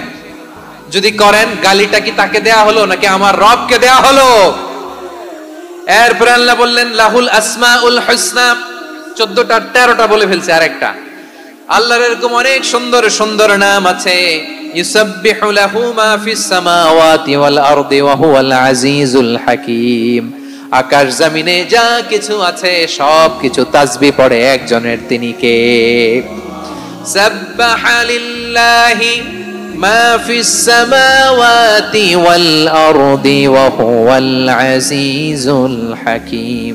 আকাশে জমিনে যেখানেই যেটা থাক না, তাসবিহ পড়ে কার? জিকির করে কার? কিন্তু এই জিকিরের ভাষা আমরা বুঝি না। আপনারা কি জানেন এই যে মাউন্ট এভারেস্ট, এটাও জিকির করে কার? আমাদের বান্দরবানের যে চিম্বুক পাহাড়, জিকির করে কার? আমাদের ময়মনসিংহের গারো পাহাড় জিকির করে কার? এই যে বারুয়াখালীর বিশাল বিশাল গাছগুলো, বৃক্ষরাজি, এগুলো জিকির করে কার? সাগরের অতল গহ্বরে মৎস্যকুল জিকির করে কার? আকাশে ভেসে বেড়ানো পাখিগুলো জিকির করে কার? পাখিরা যায় উড়ে যায় আকাশের ওই নীলিমায়, নদীরা যায় ছুটে যায় সাগরের ওই মোহনায়। পাখ পাখালি আর সাগর নদী, পাখ পাখালি আর সাগর নদী কার গুণগান গায়। আল্লাহ আল্লাহ আল্লাহ আল্লাহ আল্লাহর গুণগান গায়। সবাই পড়েন আল্লাহ আল্লাহ আল্লাহ আল্লাহ আল্লাহর গুণগান গায়। সুবহানাল্লাহ পড়েন। চোখে আমরা যা দেখি সব গুণগান গায় কার? এজন্য আল্লাহ বললেন ওয়া ইম মিন শাইইন ইল্লা ইউসাব্বিহু বিহামদিহি ওয়ালাকিন লা তাফকাহুনা তাসবিহাহুম। নবমণ্ডল, ভূমণ্ডল, আকাশে কিংবা জমিনে যেখানেই যেটা থাক না সব আল্লাহর তাসবিহ পড়ে, কিন্তু সে তাসবিহর ভাষা তোমরা বোঝো না, ঠিক কি না? তাদেরও তাসবিহর ভাষা আছে। পাখিগুলো তাদের ভাষায় আল্লাহর জিকির করে, পাহাড় তাদের ভাষায় আল্লাহর জিকির করে, সাগরগুলো জলোচ্ছ্বাসে ঢেউয়ের তালে তালে আল্লাহর জিকির করে। সুবহানাল্লাহ পড়েন। সে আল্লাহ বললেন ইউসাব্বিহু লাহু মা ফিস সামাওয়াতি ওয়াল আরদি, আকাশে যা আছে তাও আল্লাহর তাসবিহ পড়ে, জমিনে যা আছে তাও আল্লাহর তাসবিহ পড়ে। ওয়া হুয়াল আজিজুল হাকীম, তিনি হলেন আজিজ, মহাপরাক্রমশালী, প্রজ্ঞাময়। আল আজিজ এই ব্যাখ্যা আগে করেছি। আল হাকিম সর্বশেষ 14 নম্বর আল্লাহ তাআলার গুণবাচক নামটি হচ্ছে আল হাকিম। আল হাকিম মানে হচ্ছে প্রজ্ঞাময়, the wise, the all wise. আল্লাহর সব কাজে প্রজ্ঞা আছে না নাই? আল্লাহর চিন্তা, আল্লাহর আদেশ, আল্লাহর সৃষ্টি সবকিছু প্রজ্ঞায় পরিপূর্ণ। সুবহানাল্লাহ, কারণ তিনি আল হাকিম। আরবিতে বলে ফিআলুল হাকিমি লা ইয়াখলু আনিল হিকমা, হাকিমের কোন কাজ হিকমত থেকে শূন্য নয়। আল্লাহ যাই বলে এর মধ্যে হিকমত আছে না নাই? আল্লাহর এই কোরআনের ভেতরেও হিকমত আছে না নাই? আল্লাহর কালামের প্রতিটি বাণী, প্রতিটি বাক্য, প্রতিটি শব্দের ভেতরে প্রজ্ঞা লুকিয়ে রেখেছে কে? আল্লাহর সৃষ্টির ভেতরেও প্রজ্ঞা আছে না নাই? অনেক কিছু আল্লাহ তৈরি করেছে, আমাদের মাথায় প্রশ্ন জাগে, হায় হায় এটা কেন আল্লাহ তৈরি করলো? এটার ভেতরেও রহস্য আছে না নাই? এজন্য বিশ্বাসীরা বলে রব্বানা মা খালাকতা হাযা বাতিলান সুবহানাকা ফাকিনা আযাবান নার। ও ও আমাদের রব, এই জমিনে যা আমরা দেখি কোনো কিছুই তুমি এমনি এমনি সৃষ্টি করো নাই, তুমি আগুনের শাস্তি থেকে আমাদেরকে বাঁচাও, পড়ে না আমিন। সবকিছুর মধ্যে হিকমা আছে, এই কোরআনেও হিকমা আছে। আল্লাহ বলছেন ইয়াসিন ওয়াল কোরআনিল হাকিম, প্রজ্ঞাময় বিজ্ঞানময় কোরআনের শপথ। আল্লাহর সব কাজের ভেতরে হিকমা প্রজ্ঞা আছে না নাই? সে আল্লাহ বললেন গোলাম, সূরা হাশরের শেষ 3 আয়াতের ভেতরে আমি আল্লাহর 14টি গুণবাচক নাম উল্লেখ করে দিয়েছি। যখন জপতে মন চাইবে এই নামগুলো দিয়ে জপবি, যখন ফরিয়াদ করবি আমার এই নামগুলো দিয়ে আমি আল্লাহর কাছে ফরিয়াদ করবি। ঠিক কিনা বলেন?